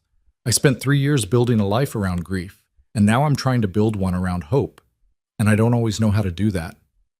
So we figure it out together. That's what this is. Victoria moved closer. But I need you to be honest with me. If this is too much, if you're not ready, I'd rather know now than 6 months from now when we're both in too deep. We're already in too deep, Ethan said quietly. At least I am. Yeah? Yeah, I love you, Victoria. I think I have for a while. I just wasn't ready to say it. The words hung in the air between them, and Ethan watched emotions flicker across Victoria's face. Surprise, joy, something that looked like relief. Say it again, she whispered. I love you. Your terrible pancakes, your color-coded filing systems, your refusal to admit when you're wrong, all of it. Victoria kissed him, and Ethan felt something click into place. This was real. This was happening. He was building a new life, not replacing the old one, but expanding to make room for something different. I love you too, Victoria said against his lips, in case that wasn't obvious. It wasn't obvious at all. You're very mysterious. She laughed, pulling him closer, and they spent the rest of the evening tangled on her couch, talking and kissing and planning a future that finally felt possible. Monday at work was torture. Ethan wanted to touch Victoria every time she walked past his desk, wanted to kiss her in the elevator, wanted to tell everyone that this brilliant, infuriating woman was his. But they maintained their professional distance, keeping their secret despite how much harder it had become. During lunch, they snuck away to their usual spot, and Victoria broached the subject that had been hanging over them. We need to talk about telling people. About us. Ethan's stomach clenched. At work? Eventually, yes. I know we said we'd keep it private, but Ethan, I'm in love with you.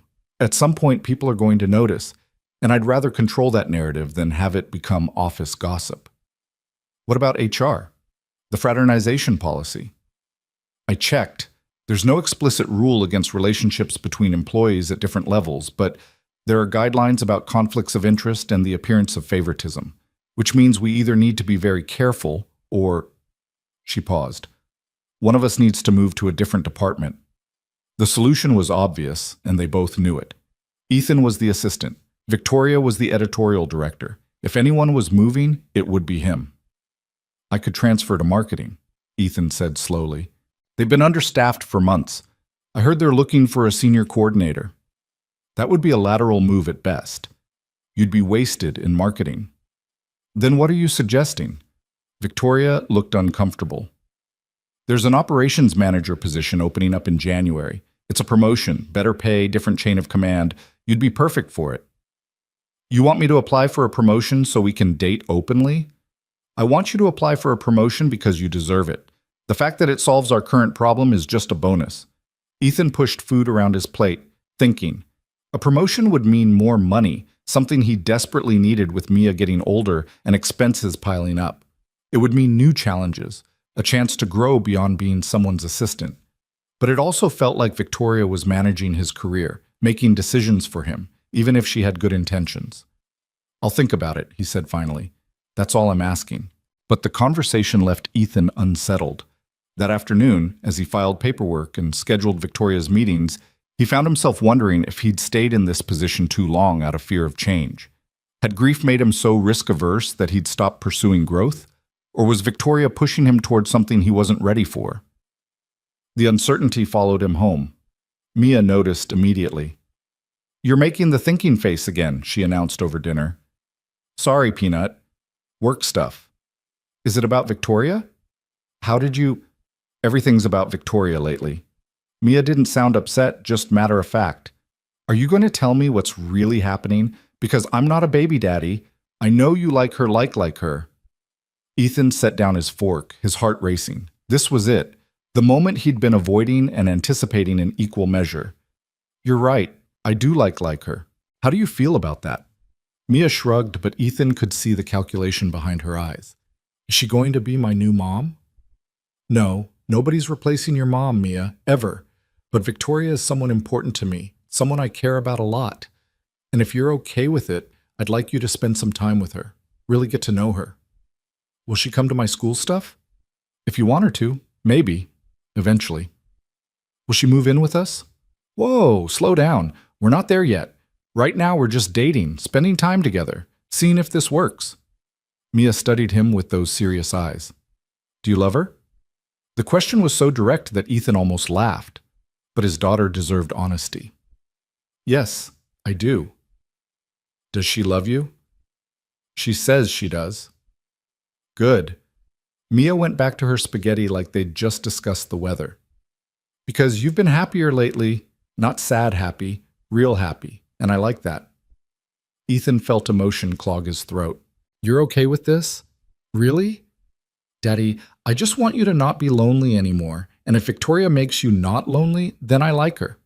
She paused. But if she's mean to you or to me, I'm going to put a frog in her purse. Where would you even get a frog? Amy knows a guy. Ethan laughed, pulling Mia into a hug. I love you, Peanut, so much. Love you too, Daddy. Can Victoria come to my birthday party next month? If she's free, I'm sure she'd love to. Cool. Amy's going to be so jealous. Her dad's girlfriend is boring. That weekend, Ethan invited Victoria over for an official introduction. He'd prepared Mia extensively, reminding her to be polite, to use her manners, to please not mention the frog threat. Mia had listened with exaggerated patience, then asked if she could wear her dinosaur pajamas because they're technically clothes, Daddy. Victoria arrived at noon bearing gifts, a new book for Mia and fancy coffee for Ethan. She looked nervous, which was endearing given that she normally faced down literary agents and angry authors without flinching. Hi, she said when Ethan opened the door. I brought things. Is that okay? I wasn't sure of the protocol for meeting your girlfriend's kid. Ex-boyfriend's kid? Current boyfriend's? I'm going to stop talking now. Breathe, Ethan said, kissing her cheek. She's 8, not a mob boss. I've negotiated with mob bosses. They're less intimidating than children. Mia appeared in the hallway, wearing regular clothes but carrying her stuffed elephant. She studied Victoria with frank curiosity. You're prettier than your work picture, Mia announced. Victoria blinked. Thank you, I think. Daddy says you're really smart and you like books, and you're going to come to my birthday party. I would love to come to your birthday party. Victoria held out the wrapped book. This is for you. Your dad mentioned you liked the dragon book I sent before. Mia tore into the wrapping with enthusiasm. Her eyes went wide when she saw the title. No way! This is the next one in the series. Daddy wouldn't buy it for me because he said we had too many books already. There's no such thing as too many books, Victoria said seriously. That's a fundamental truth of the universe. See, Daddy? Victoria gets it. Ethan watched them bond over book philosophy and felt something warm expand in his chest. This was happening. His two favorite people were meeting, and it wasn't awkward or forced. It was natural, easy. They spent the afternoon at the park. Victoria pushed Mia on the swings while Ethan set up a picnic. He watched them together, Victoria's laughter genuine as Mia demanded to go higher, Mia's excitement palpable as she described her elaborate playground games.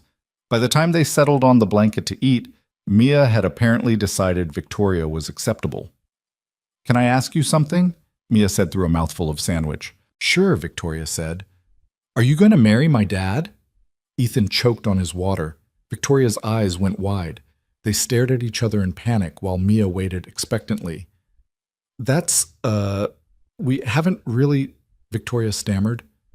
It's too soon for that conversation, Peanut, Ethan managed. But you love each other, right? That's what people do when they love each other. They get married. Sometimes, Victoria said carefully, but sometimes people date for a long time first, to make sure they're compatible, to build a strong foundation. How long is a long time? However long it takes. Victoria glanced at Ethan. There's no rush. The important thing is that we care about each other and about you. Mia seemed to accept this, turning her attention to her apple slices. But Ethan noticed Victoria's hand trembling slightly as she reached for her drink. Marriage. They'd been together less than a month, and his daughter was already planning their wedding. Later, after they'd dropped Mia at Amy's for a play date and returned to Ethan's apartment, Victoria collapsed on his couch. That was terrifying. You survived, Ethan said, sitting beside her. Barely. She's very direct. She gets that from her mother. He pulled Victoria close. So, marriage, huh? Ethan Cole, if you propose to me right now, I will say no out of principle. Noted. But for the record, I wasn't proposing, just acknowledging that Mia apparently has our entire future planned out. Victoria turned to face him. And how do you feel about that? Our future? Honestly? Terrified and hopeful in equal measure. You? Same. But Ethan, I meant what I said to Mia. There's no rush. We figure this out at our own pace, not because your 8-year-old thinks we should be married already. Agreed. Ethan kissed her. Though for what it's worth, she really likes you. She told me in the car that you're pretty cool for a grown-up. High praise. The highest. Is it? She also asked if you knew where to buy frogs, which I'm choosing to ignore. They spent the rest of the evening tangled together on Ethan's worn couch, watching a movie neither of them paid attention to, talking about everything and nothing. It felt domestic, real, like this could actually work. But Monday brought complications. Ethan was at his desk when Margaret from HR appeared. She was a severe woman in her 50s, all sharp angles and no-nonsense efficiency. Ethan, do you have a moment? His stomach dropped. Of course. They went to a conference room and Margaret closed the door. She opened a folder, studying its contents before looking at him. I need to ask you about your relationship with Victoria Hale. Ethan's mouth went dry. My relationship? We've received some concerns from staff about potential favoritism, special treatment, altered schedules, frequent private meetings. I'm required to investigate. Margaret's expression was neutral. So I'm asking directly, are you in a romantic relationship with Ms. Hale? 1,000 responses flashed through Ethan's mind. Denial would be easiest, but it would also be dishonest, and he'd promised Victoria complete honesty about everything. Yes, he said quietly. We are. Margaret nodded, making a note.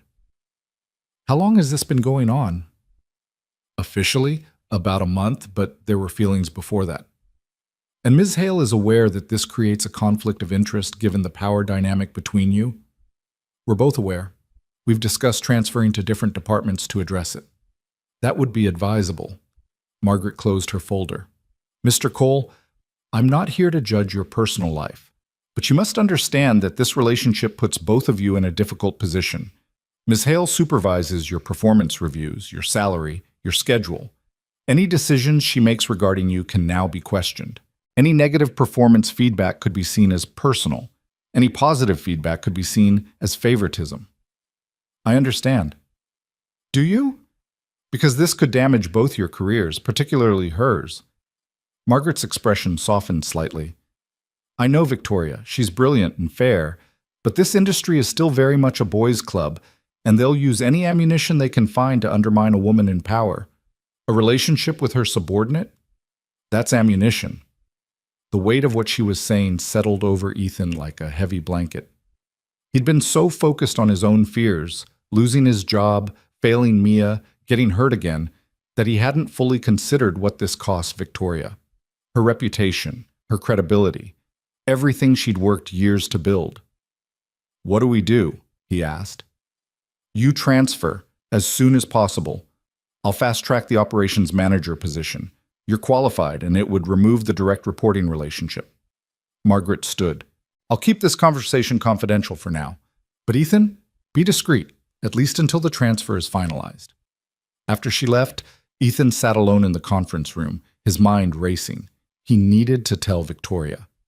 But she was in meetings all afternoon, and this wasn't a conversation for the office. He texted her, We need to talk tonight. HR knows. Her response came immediately. My place. 7 p.m. The rest of the day passed in a fog. Ethan went through the motions of work while his mind spun with implications and consequences.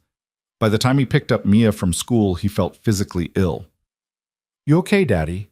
Mia asked in the car. You look green. Just a long day, Peanut. Is it about Victoria? Why do you always assume everything is about Victoria? Because everything is about Victoria lately. Mia kicked her feet against the seat. Did something bad happen? Ethan didn't want to lie to her. Something complicated happened, but I'm going to fix it. How? I don't know yet. After dropping Mia with the babysitter, Ethan drove to Victoria's apartment. She answered the door still in her work clothes, her face pale. Rachel called, she said without preamble. Someone from legal contacted her firm about potential conflicts of interest. Word is spreading, Ethan. People are talking. Margaret pulled me in today, asking direct questions. What did you tell her? The truth, that we're together, that we know it's complicated. Ethan followed her inside. She recommended I transfer to operations, fast-track the application. Victoria nodded, her expression unreadable. That makes sense. Does it?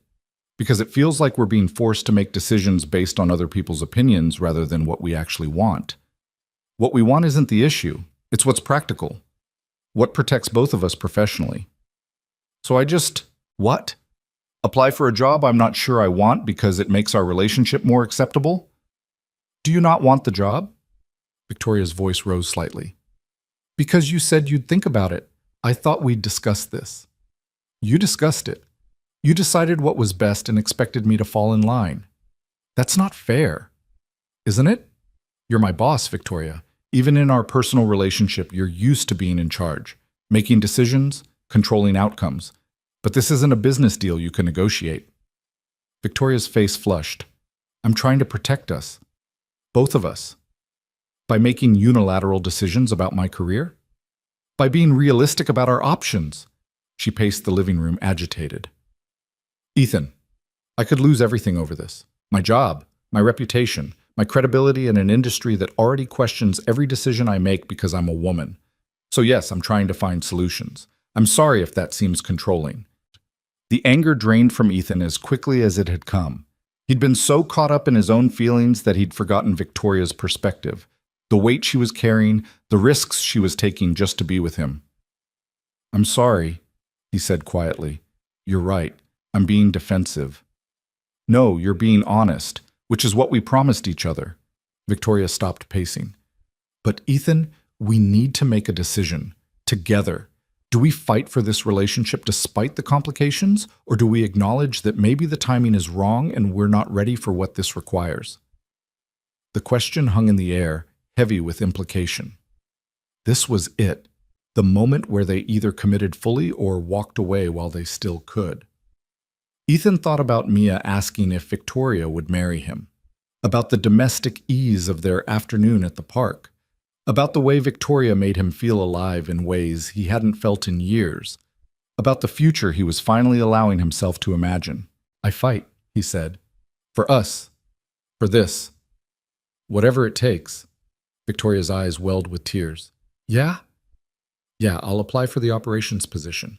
Not because you're telling me to, but because I want a future with you. And if that means making career changes, then that's what I'll do. She crossed the room and kissed him, her tears wet against his cheeks. I love you so much. I'm sorry for being pushy. I love you too, and I'm sorry for being stubborn. They held each other, and Ethan felt the tension that had been building all day finally release. They could do this, together. It wouldn't be easy, but nothing worth having ever was. There's something else, Victoria said after a while. Something I should have told you before. Ethan pulled back to look at her. What? When we filled out your dating profile, that night when this all started, I lied about something. About what? Victoria took a deep breath. I didn't ask you to help because I didn't know how to fix it. I asked because I wanted an excuse to spend time with you, to get to know you outside of work.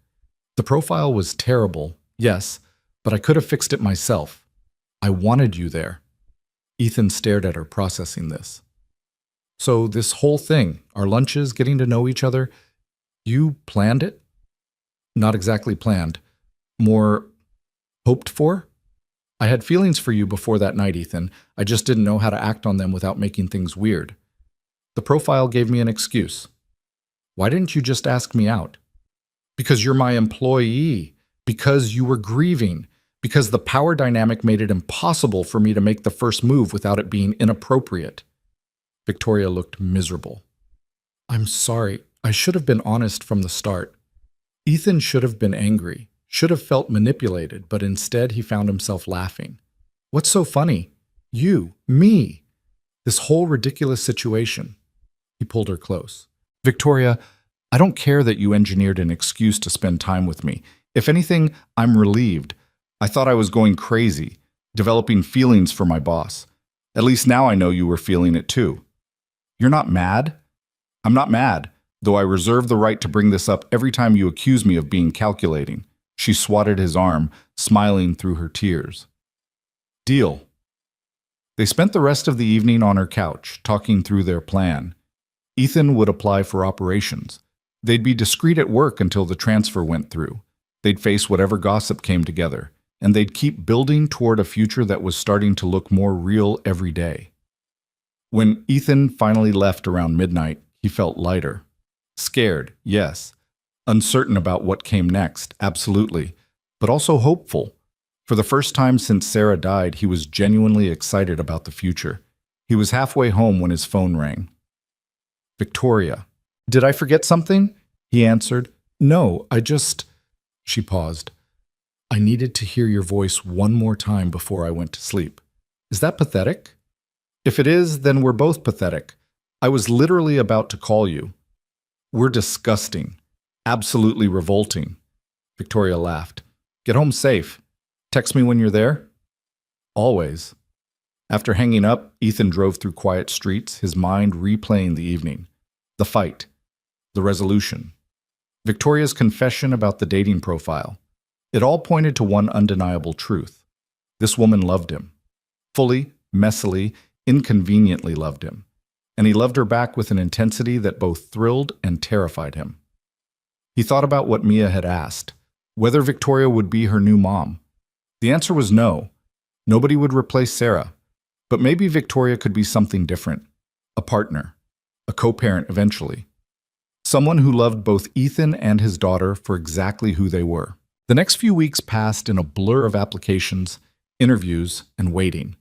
The operations position was perfect for Ethan, utilizing his organizational skills and attention to detail while giving him more autonomy and better pay. The interview panel seemed impressed, though Ethan couldn't shake the paranoia that everyone knew about his relationship with Victoria and was judging him for it. At work, they were scrupulously professional. No lingering glances, no accidental touches, no lunches together. It was torture. But outside work, they made up for it.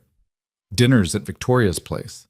Weekends with Mia, who'd decided Victoria was pretty okay and had started inviting her to everything. Quiet moments that felt like building a foundation for something lasting. 3 weeks after his interview, Ethan got the call. He'd gotten the job. He'd start after the new year, giving HR time to transition his responsibilities and remove any appearance of impropriety. He told Victoria over the phone, and her relief was palpable. Congratulations! You earned this, Ethan. You know that, right? This has nothing to do with me. I know, but it doesn't hurt that my very impressive boss wrote me a glowing recommendation. I recused myself from the hiring decision entirely. Margaret made sure of it. Victoria paused. But hypothetically, if I had written a recommendation, it would have been accurate. You're brilliant at what you do. Careful, compliments like that might go to my head. Good, your head could use some ego. You're far too modest.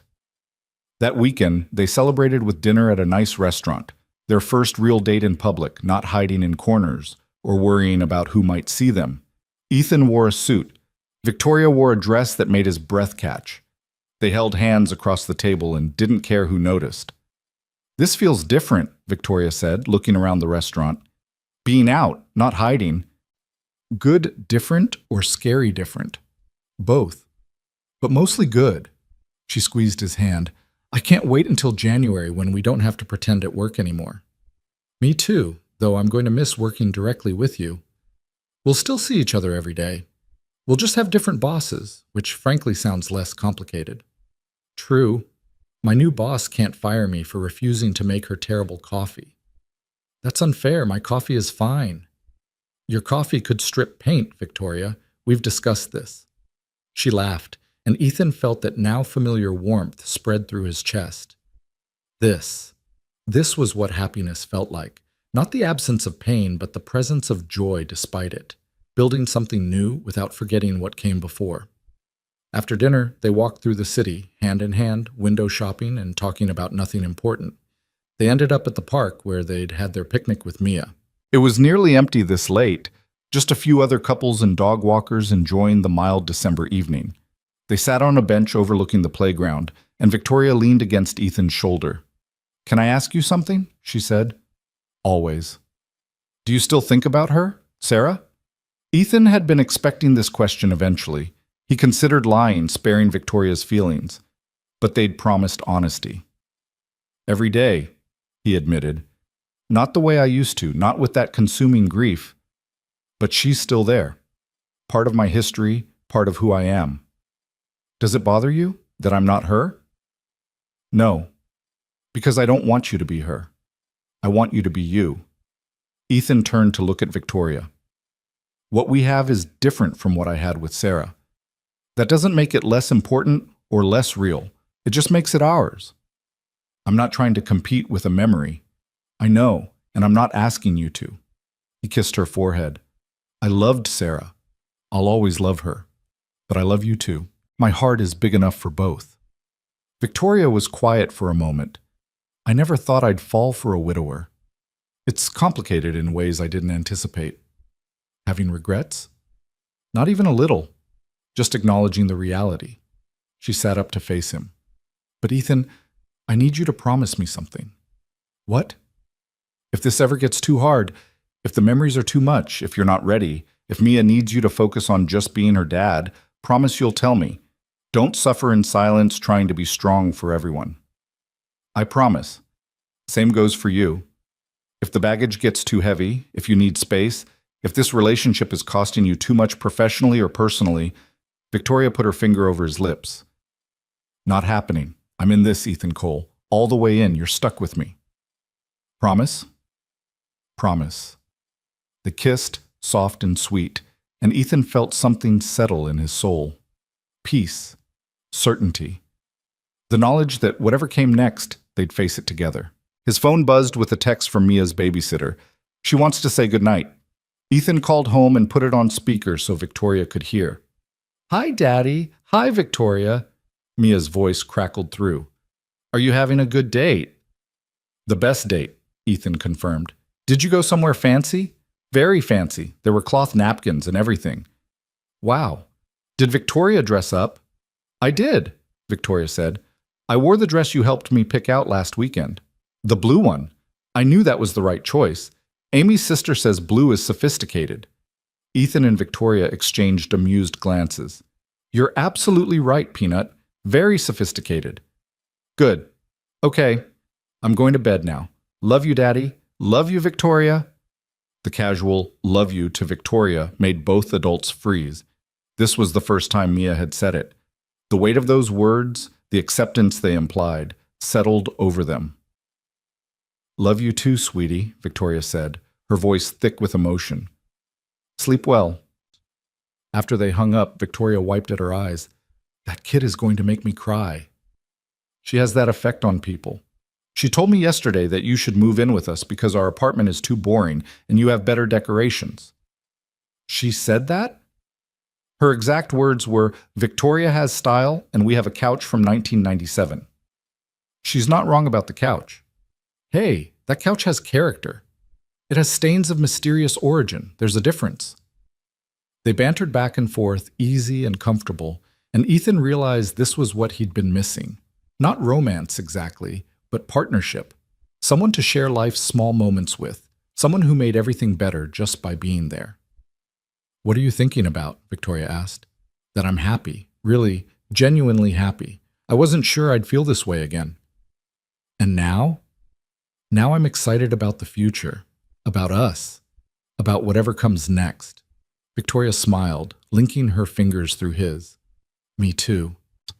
They sat in the park for another hour, making plans for the holidays, for Mia's birthday party in January, for a future that was starting to look remarkably like forever. And when they finally headed home, Ethan felt something he hadn't felt in 3 years. Hope. Real, tangible, solid hope. The kind of hope that made tomorrow worth looking forward to. January arrived with bitter cold and the promise of new beginnings. Ethan's first day in the operations department felt surreal. New desk, new boss, new responsibilities that had nothing to do with managing Victoria's calendar or fixing her coffee disasters. His new supervisor, Marcus Chen, was a laid-back guy in his 40s who greeted Ethan with a firm handshake and a stack of files that needed immediate attention. Welcome to operations, Marcus said, gesturing to the organized chaos of their floor. It's less glamorous than editorial, but we keep this place running. You'll fit right in.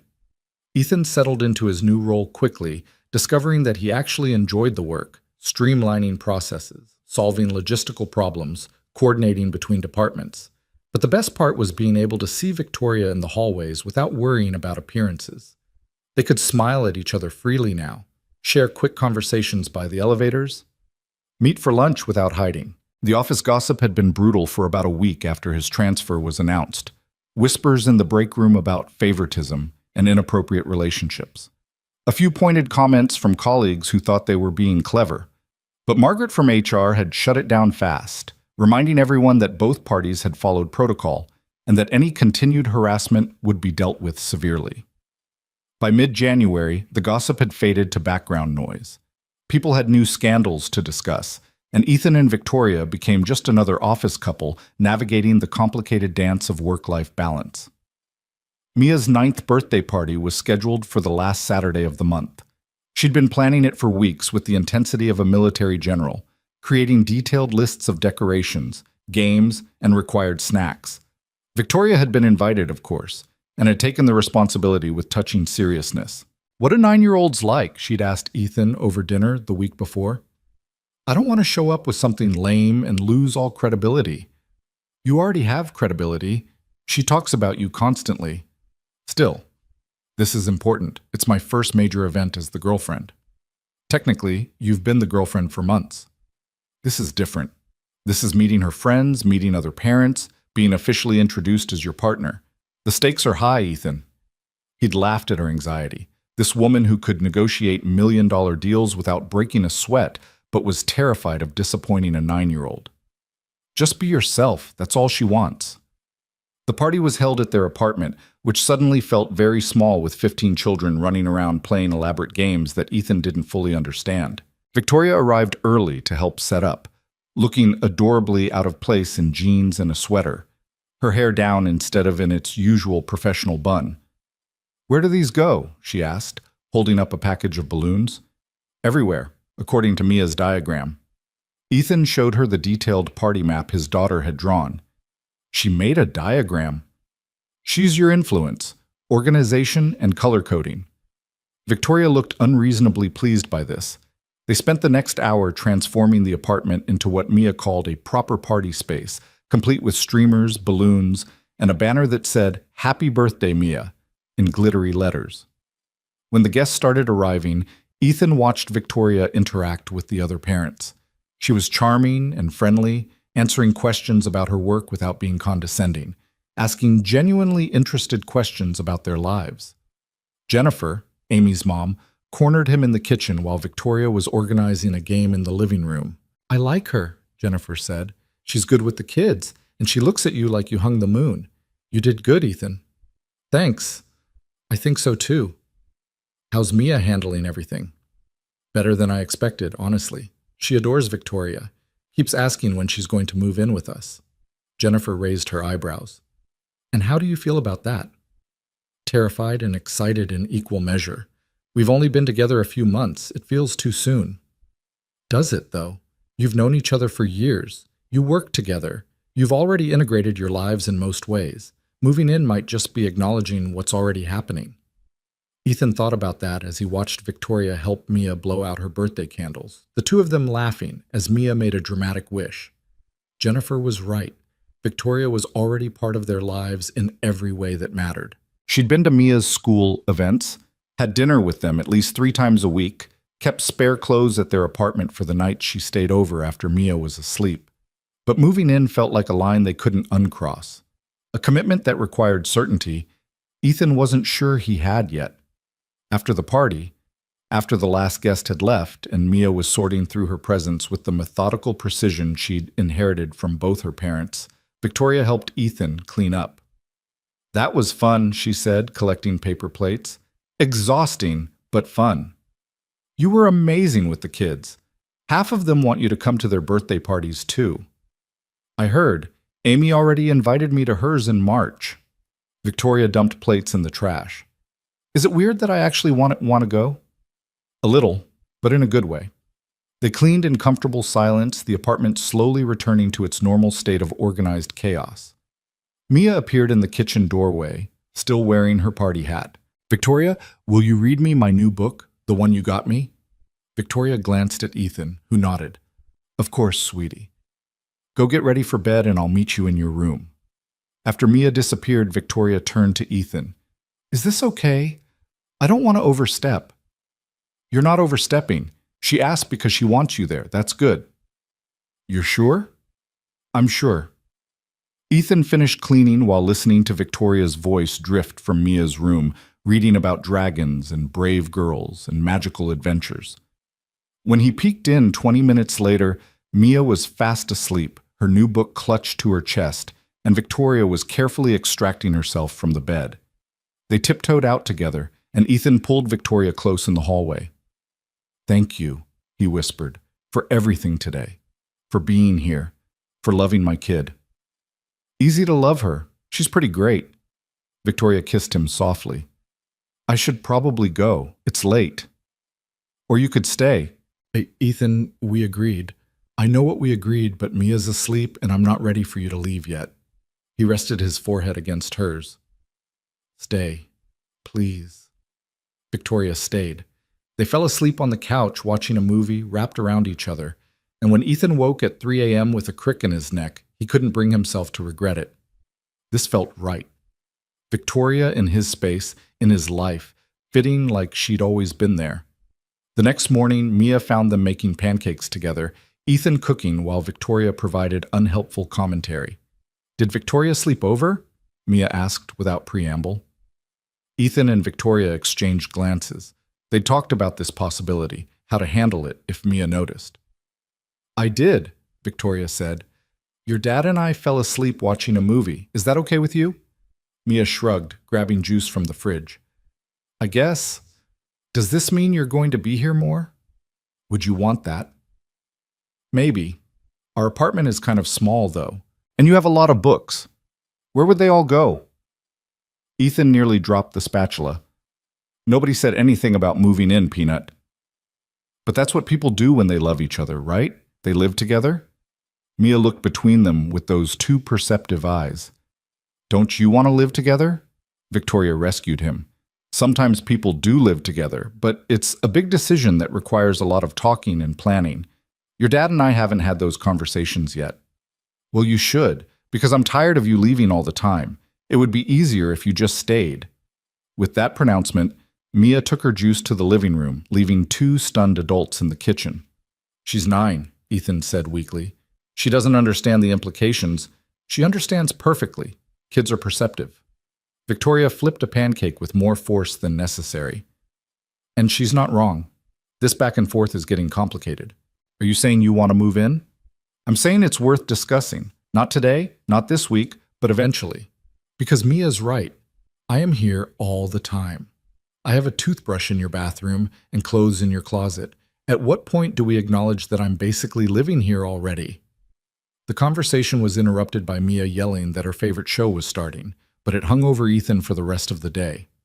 After Victoria left that evening, he found himself looking at his apartment differently. The worn couch that Mia had criticized, the secondhand furniture that had seen better days, the tiny second bedroom that barely fit Mia's bed and dresser. Where would Victoria's things go if she moved in? Where would she work when she needed quiet? How would they navigate sharing space when they'd both lived alone for so long? The questions spiraled until Ethan forced himself to stop. This was future talk, problem-solving issues that didn't exist yet. He was getting ahead of himself. But that night, lying in bed, he couldn't shake Mia's simple logic. That's what people do when they love each other. They live together. Did he love Victoria enough to share his space permanently? Did she love him enough to give up her beautiful apartment with its working elevator and her perfectly organized bookshelves? Was love even the right metric for making this decision? His phone buzzed with a text from Victoria. Still thinking about this morning? How did you know? Because I know you. You're probably making a pro-con list in your head. She wasn't wrong, maybe. For the record, I'm not pushing for anything. Mia caught us off guard and we didn't handle it well, but Ethan, when you're ready to have that conversation, actually ready, not just placating your daughter. I'm here. I know. Thank you for being patient with me. Always. Now stop overthinking and get some sleep. You first. Deal. Love you. Love you too. Ethan set down his phone and stared at the ceiling. He was overthinking. It was his default mode, analyzing everything to death instead of just feeling. Maybe that was the problem. Maybe he needed to stop thinking about what living with Victoria might be like and just trust that they'd figure it out together. Monday at work brought a different kind of complication. Ethan was in a meeting with Marcus and the logistics team when Margaret from HR appeared at the door. "Ethan, can I borrow you for a moment?" His stomach dropped. Nothing good ever came from surprise HR visits. He followed Margaret to a conference room where, to his shock, Victoria was already sitting, looking pale.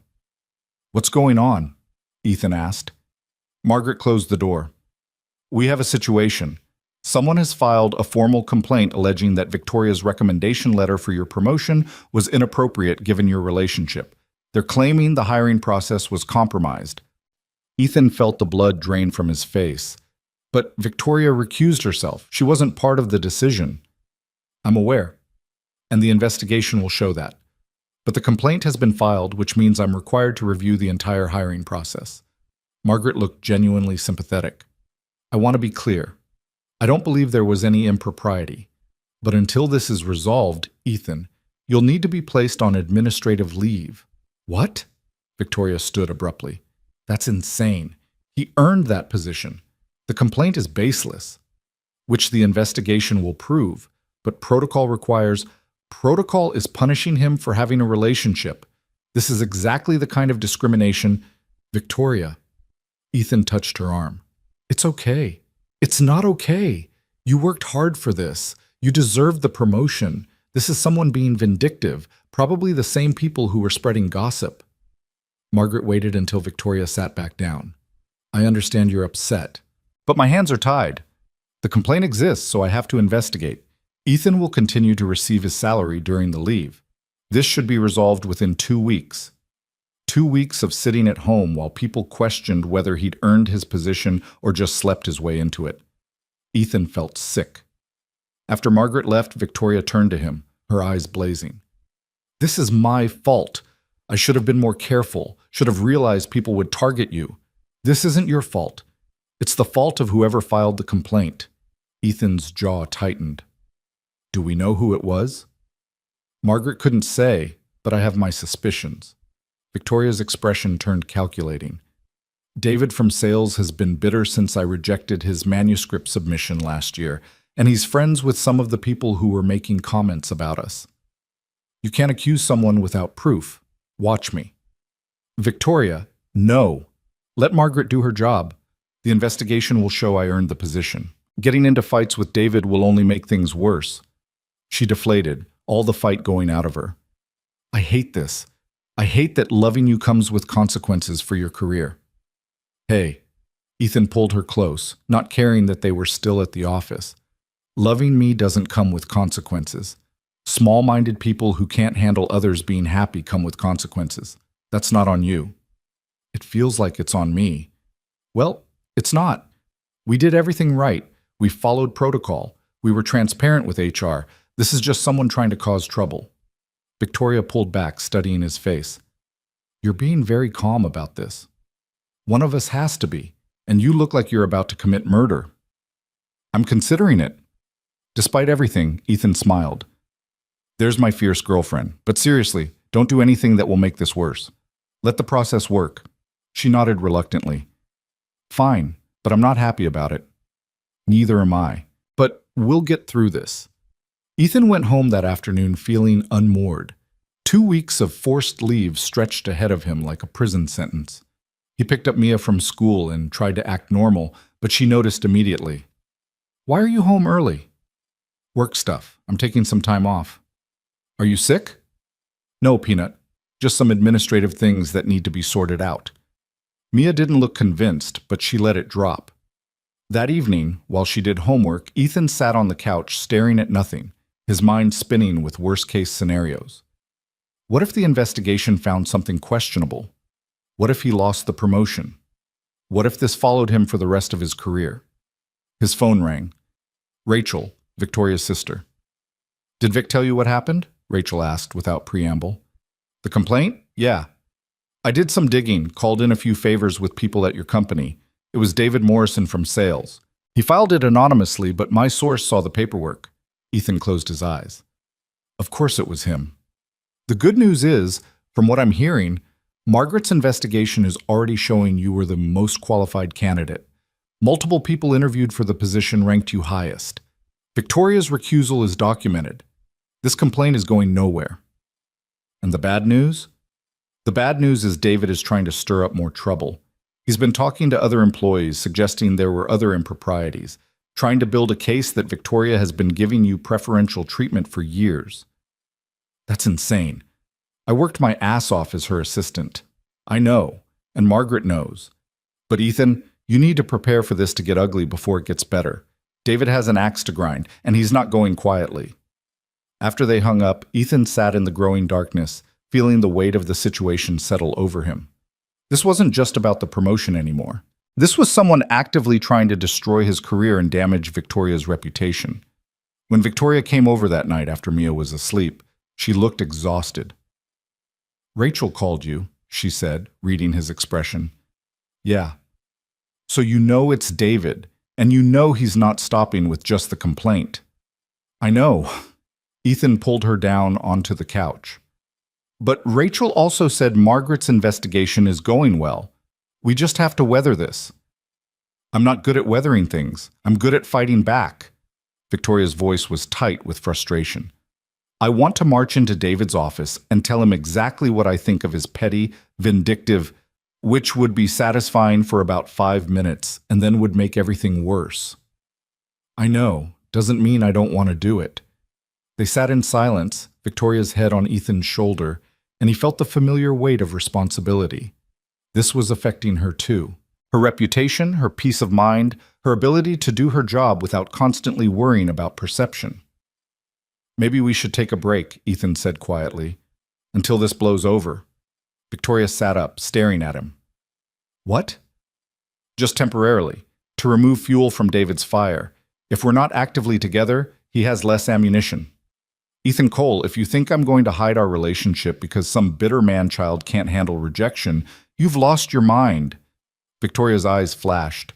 "I'm not ashamed of loving you. I'm not going to pretend I don't just to make this easier. I'm trying to protect you. I don't need protection.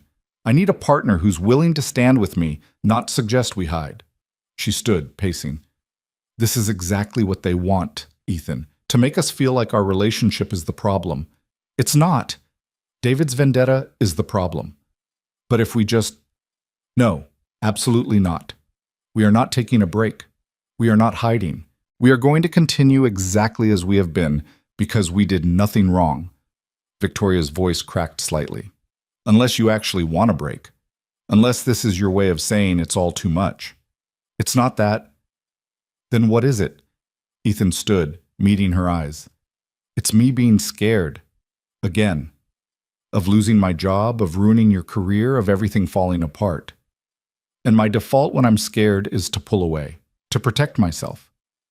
And what do you think that does to me? When you pull away? It hurts you. I know. I'm sorry." He reached for her hands. "You're right. No breaks, no hiding. We face this together." Victoria's expression softened. "Together. That's all I'm asking." They held each other, and Ethan felt the familiar war between fear and love wage in his chest. Fear was easier. Fear was what he knew. But love, messy, complicated, inconvenient love, was what he needed. "I'm really bad at this," he said into her hair. "At what?" "Being brave. Being the partner you deserve. Not letting fear control everything." "You're better at it than you think. You're here, aren't you, fighting for us even when it's hard?" "Barely." "Barely is still showing up. That counts." Victoria pulled back to look at him. "But Ethan, I need you to promise me something. The next time you get scared, talk to me instead of suggesting we break up. Because that's becoming a pattern, and it's not okay." She was right. Every time things got difficult, his first instinct was to suggest distance, separation, protection through isolation. It wasn't fair to Victoria, and it wasn't healthy for their relationship. "I promise," he said. "No more suggesting breaks when things get hard. We work through it together." Good, because you're stuck with me, and I'm stubborn enough to hold you to that. The next 2 weeks were excruciating. Ethan stayed home, trying to be productive, but mostly just spiraling. Mia noticed his anxiety and started bringing home art projects meant to cheer him up. Drawings of their family, which now consistently included Victoria. It was sweet and heartbreaking in equal measure. Victoria called every day during her lunch break, updating him on the investigation's progress. Margaret was being thorough, interviewing everyone involved in the hiring process, reviewing all documentation. The evidence overwhelmingly showed that Ethan had been the most qualified candidate and that Victoria had properly recused herself. But David wasn't making it easy. He'd apparently found a few allies among the staff, people who were happy to whisper about impropriety and question whether the relationship had started before Ethan's transfer. On day 12 of Ethan's leave, Victoria showed up at his apartment in the middle of the workday, her face flushed with anger. "What happened?" Ethan asked, alarmed.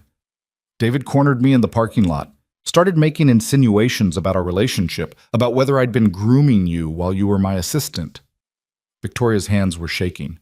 "I didn't hit him. I wanted to, but I didn't." "That's insane. We can report him for harassment. Margaret already knows. I went straight to her. She's adding it to the investigation." Victoria collapsed on his couch. "But Ethan, this is escalating. David is getting desperate, which means he's getting more aggressive."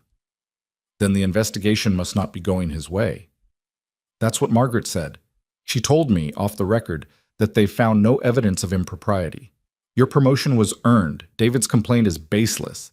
But she can't officially close the case until she's interviewed everyone and reviewed all the documentation." "How much longer?" "Days, not weeks. She's fast-tracking it now that David's behavior has become problematic."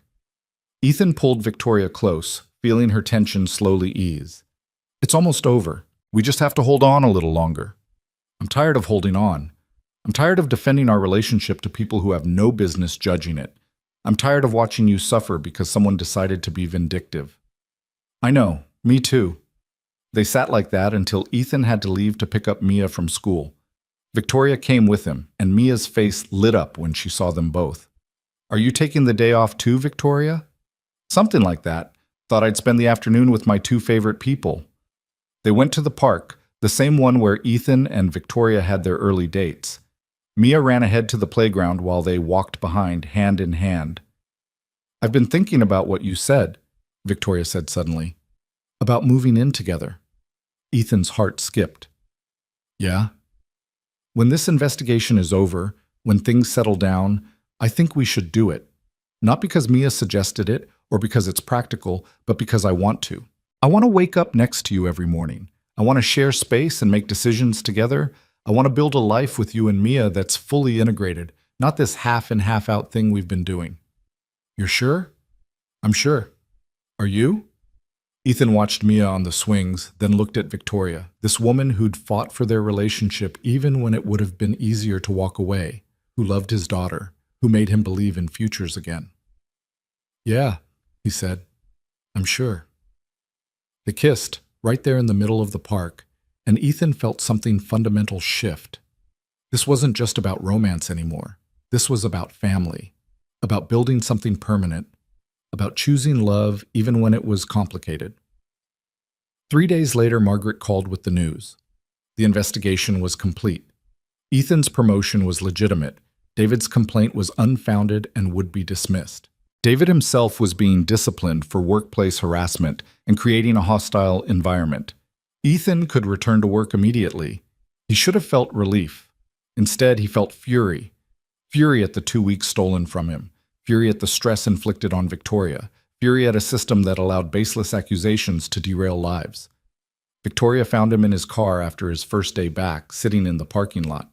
"Hey," she said, sliding into the passenger seat. "You okay?" "I should be. We won. David was wrong. Everything's going back to normal." But I'm angry, really angry, and I don't know what to do with it." Victoria took his hand. "Be angry. You're allowed. What happened was unfair and traumatic. Don't rush past that to get to normal." "How are you not furious?" "Oh, I'm furious. I've been rage organizing my entire apartment. My books are now sorted by publication date and genre. It's excessive." Despite everything, Ethan laughed. That does sound excessive. We're going to get through this. The anger will fade. And Ethan, we're stronger for it. We faced something hard, and we came through together. She was right. They had. For the first time since this started, Ethan had chosen to stay instead of run, to fight instead of hide. It wasn't perfect, but it was progress. Move in with me, he said suddenly. Not eventually. Now. This week. I want you there. Victoria's eyes widened. Ethan, I know my apartment is small and my couch is terrible and we'll have to figure out logistics, but I don't want to wait anymore. I want you home. What about Mia? She's been asking for months. Trust me, she'll be thrilled. Victoria kissed him, laughing against his mouth. Okay, yes, let's do this.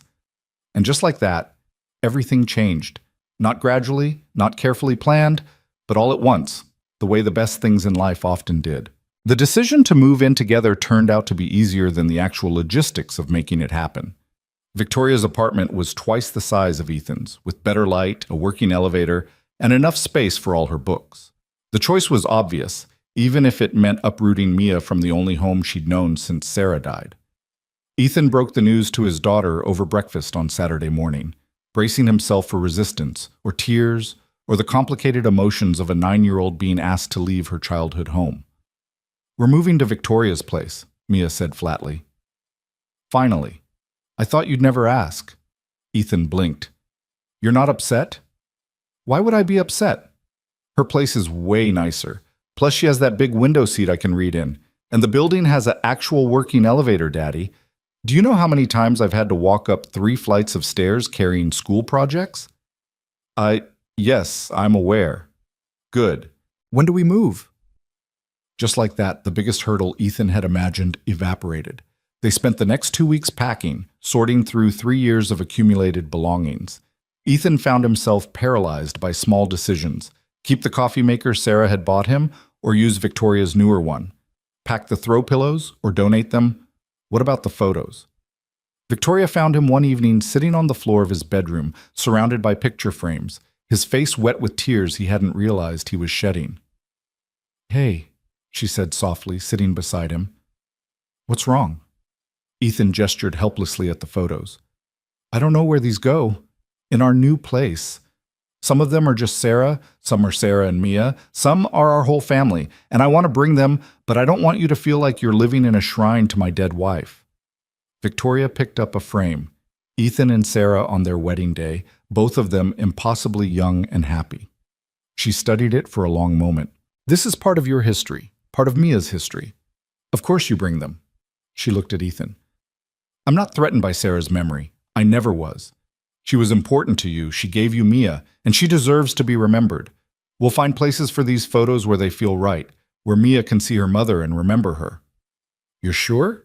I'm sure. But Ethan, maybe not the bedroom. That's our space. For us. The living room, Mia's room, the hallway, those are family spaces. The photos belong there. It was such a simple solution, such a clear boundary, that Ethan wondered why he hadn't thought of it himself. But that was Victoria, practical even in emotional moments, finding ways to honor the past while building the future. They packed the photos carefully, along with Sarah's favorite mug that Mia refused to part with, and a few other small mementos. The rest, furniture, kitchen items, the terrible couch, went to donation or trash. It felt like shedding skin, leaving behind the physical remnants of his grief while keeping the important pieces. Moving day arrived with unexpected sunshine for February. Rachel showed up with a truck and 3 friends who worked in her law firm, all of them ready to haul boxes. Mia supervised with the authority of a small general, directing traffic and making sure her room was unpacked first. By evening, Ethan stood in Victoria's, their apartment, surrounded by boxes but feeling something shift in his chest. This was home now. Not the place where he'd survived Sarah's death, but the place where he'd build a new life. Daddy, come look, Mia called from her new room. He found her arranging her books on the built-in shelves, her stuffed elephant already on the bed. Victoria had let Mia choose the paint color, and she'd picked a soft purple that made the room feel cozy and bright. What do you think, Peanut? It's perfect. Way better than my old room. No offense to our old apartment. None taken.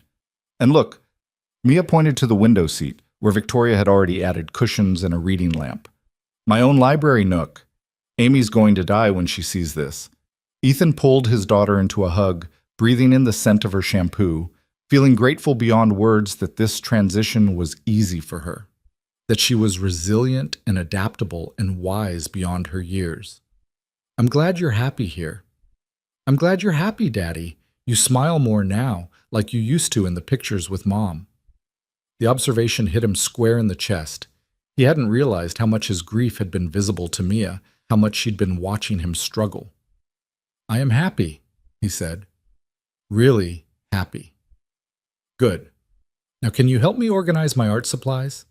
Victoria has this whole drawer system thing, and I want to do it right. That night, after Mia was asleep in her new room and the worst of the unpacking was done, Ethan and Victoria collapsed on her couch, now their couch, with glasses of wine. We did it, Victoria said, kicking off her shoes.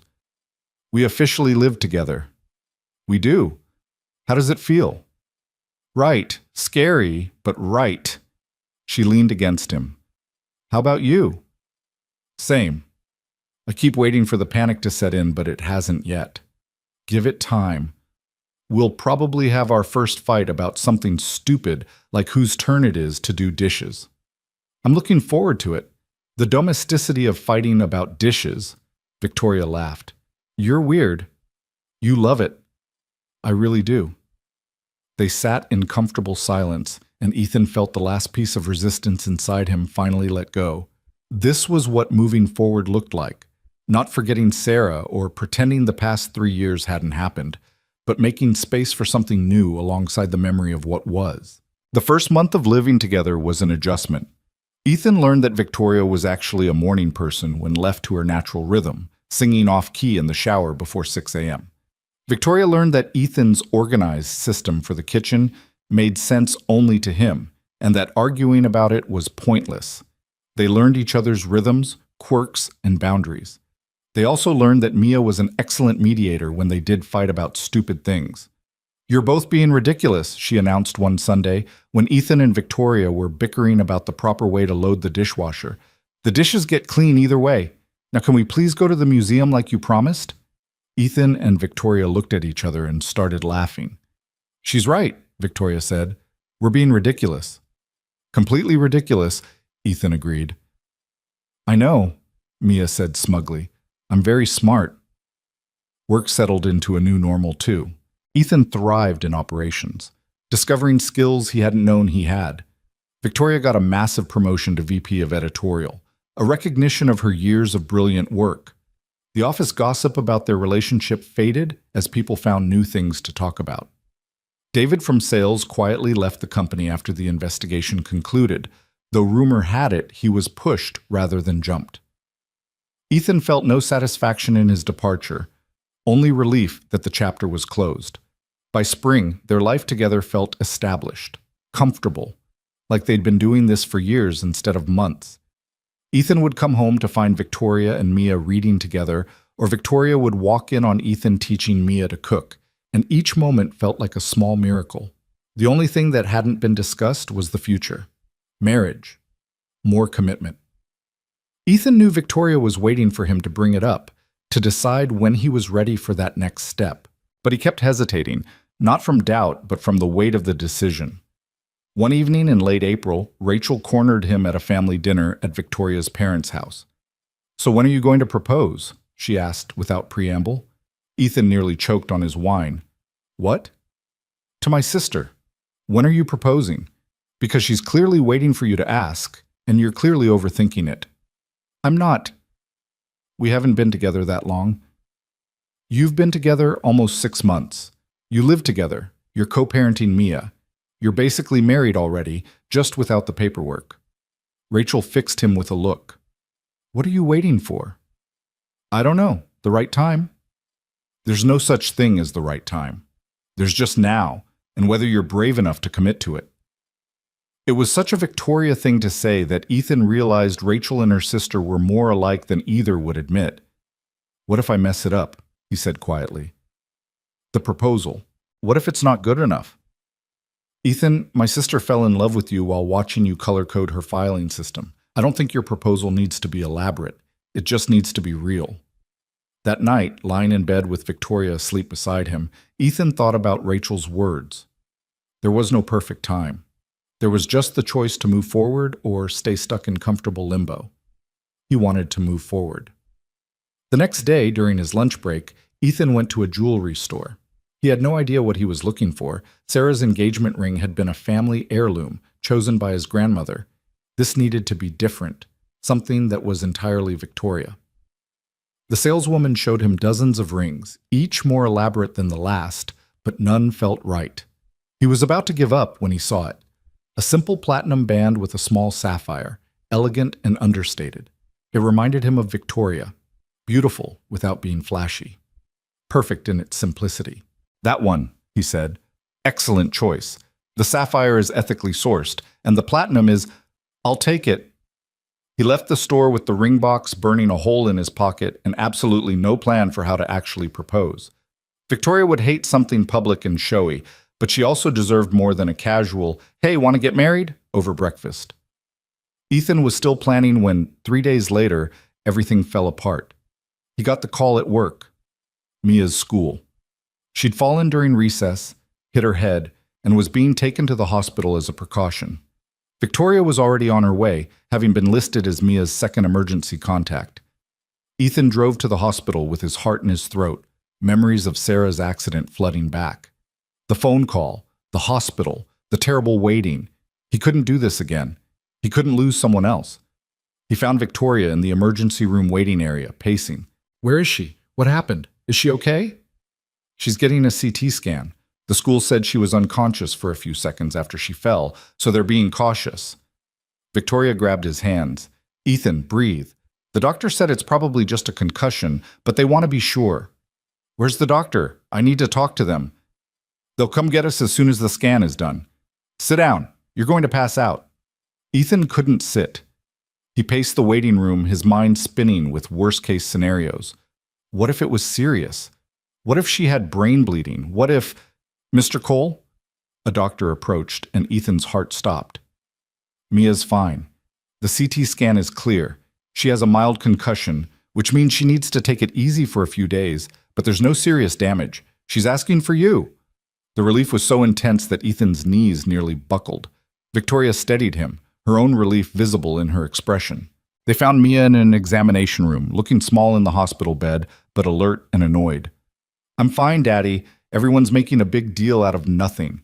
You were unconscious, Ethan said, his voice shaking. For like 2 seconds. Amy says I just needed a nap. Despite everything, Ethan laughed. He pulled Mia into a careful hug, breathing her in, grateful beyond words that she was okay. Victoria stood by the door, giving them space, and Ethan suddenly saw her with new clarity. She'd dropped everything at work to rush to the hospital. She'd called him immediately, had been there when he arrived, had held him together when he was falling apart. This was family, real, messy, terrifying family. And he didn't want to wait another day to make it official. After they got home and Mia was settled on the couch with strict instructions to rest, Ethan pulled Victoria into the kitchen. I need to talk to you about something. If this is about me leaving work early, Marcus already approved it. It's not about that.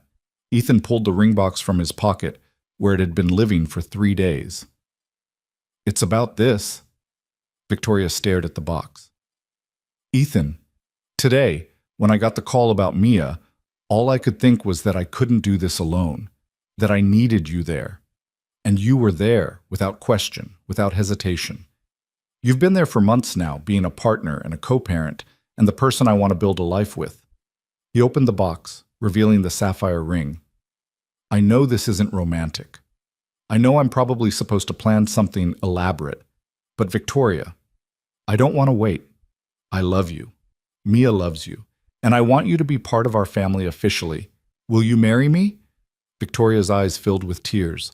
You're proposing in our kitchen while our daughter recovers from a concussion in the next room? Yes. That's very on brand for us. She laughed through her tears. Yes. Of course, yes. I love you, you ridiculous man.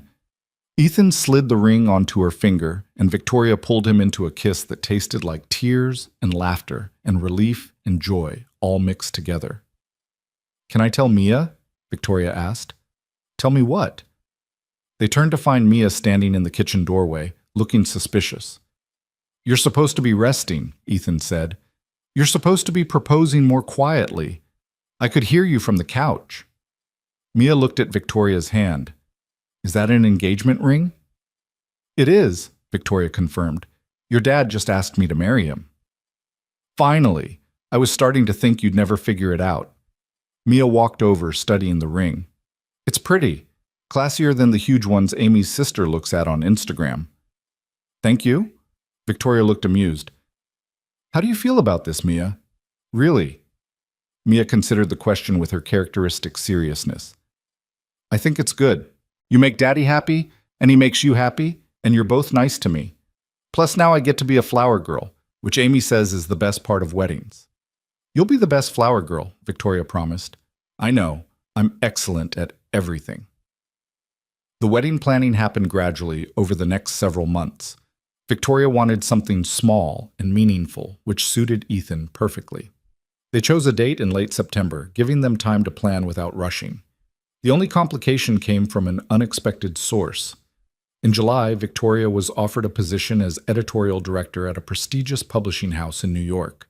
It was a dream job: more money, more prestige, more influence in the industry. It was everything she'd worked toward her entire career. It was also 200 miles away.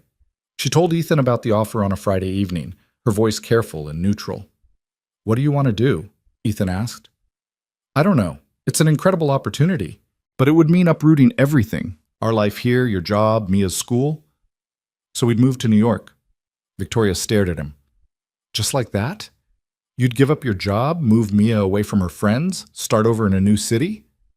"If it means you get to pursue your dream, yes, absolutely."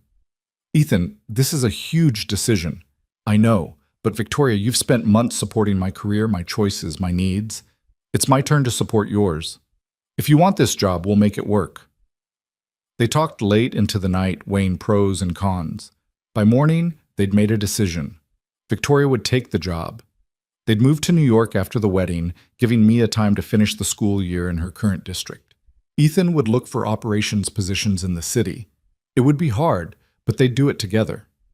When they told Mia, she surprised them again. "Will there be museums in New York?" "Lots of museums," Ethan confirmed. "And libraries? The biggest libraries you've ever seen." "Okay then, but I want my own room, and it has to be purple." "Deal." The wedding took place in a small garden venue, just family and close friends. Mia stood up with them as a junior bridesmaid, wearing a purple dress she'd picked out herself and carrying the rings with the solemnity of someone entrusted with the crown jewels. Ethan's hands shook as he stood at the altar waiting for Victoria, not from doubt, but from the overwhelming reality of this moment. 3 years ago, he'd been convinced he'd never feel anything again. That love was something that had happened to him once and was now gone forever. Then Victoria appeared at the end of the aisle, and Ethan felt his breath catch. She wore a simple ivory dress, her hair down, a bouquet of wildflowers in her hands. She was the most beautiful thing he'd ever seen. As she walked toward him, Ethan thought about the journey that had brought them here, the dating profile that started it all, the lunches where they'd fallen in love, the fights and reconciliations, the decision to move in together, the proposal in their kitchen. All of it had led to this moment. Victoria reached him, and he took her hands. "Hi," she whispered. "Hi yourself." The ceremony was short and sweet. They'd written their own vows, and when it was Ethan's turn to speak, he looked into Victoria's eyes and said the truth. "I was lost when I met you, going through the motions of life, but not really living. You showed me that it was possible to honor the past while building a future, that my heart was big enough for both grief and joy. You loved my daughter like she was your own. You fought for us when it would have been easier to walk away. You make me laugh. You challenge me to be better, and you've given me permission to be happy again. I love you, Victoria Hale, and I can't wait to spend the rest of my life proving it." There wasn't a dry eye in the garden, including Victoria's, who had to blink back tears before she could say her own vows. "Ethan Cole, You are the kindest, most stubborn, most loving man I've ever known. You taught me that real love isn't perfect or easy. It's showing up even when you're scared. It's choosing each other every day. It's building a family not from blood alone, but from choice and commitment. I love you and Mia more than I thought it was possible to love anything.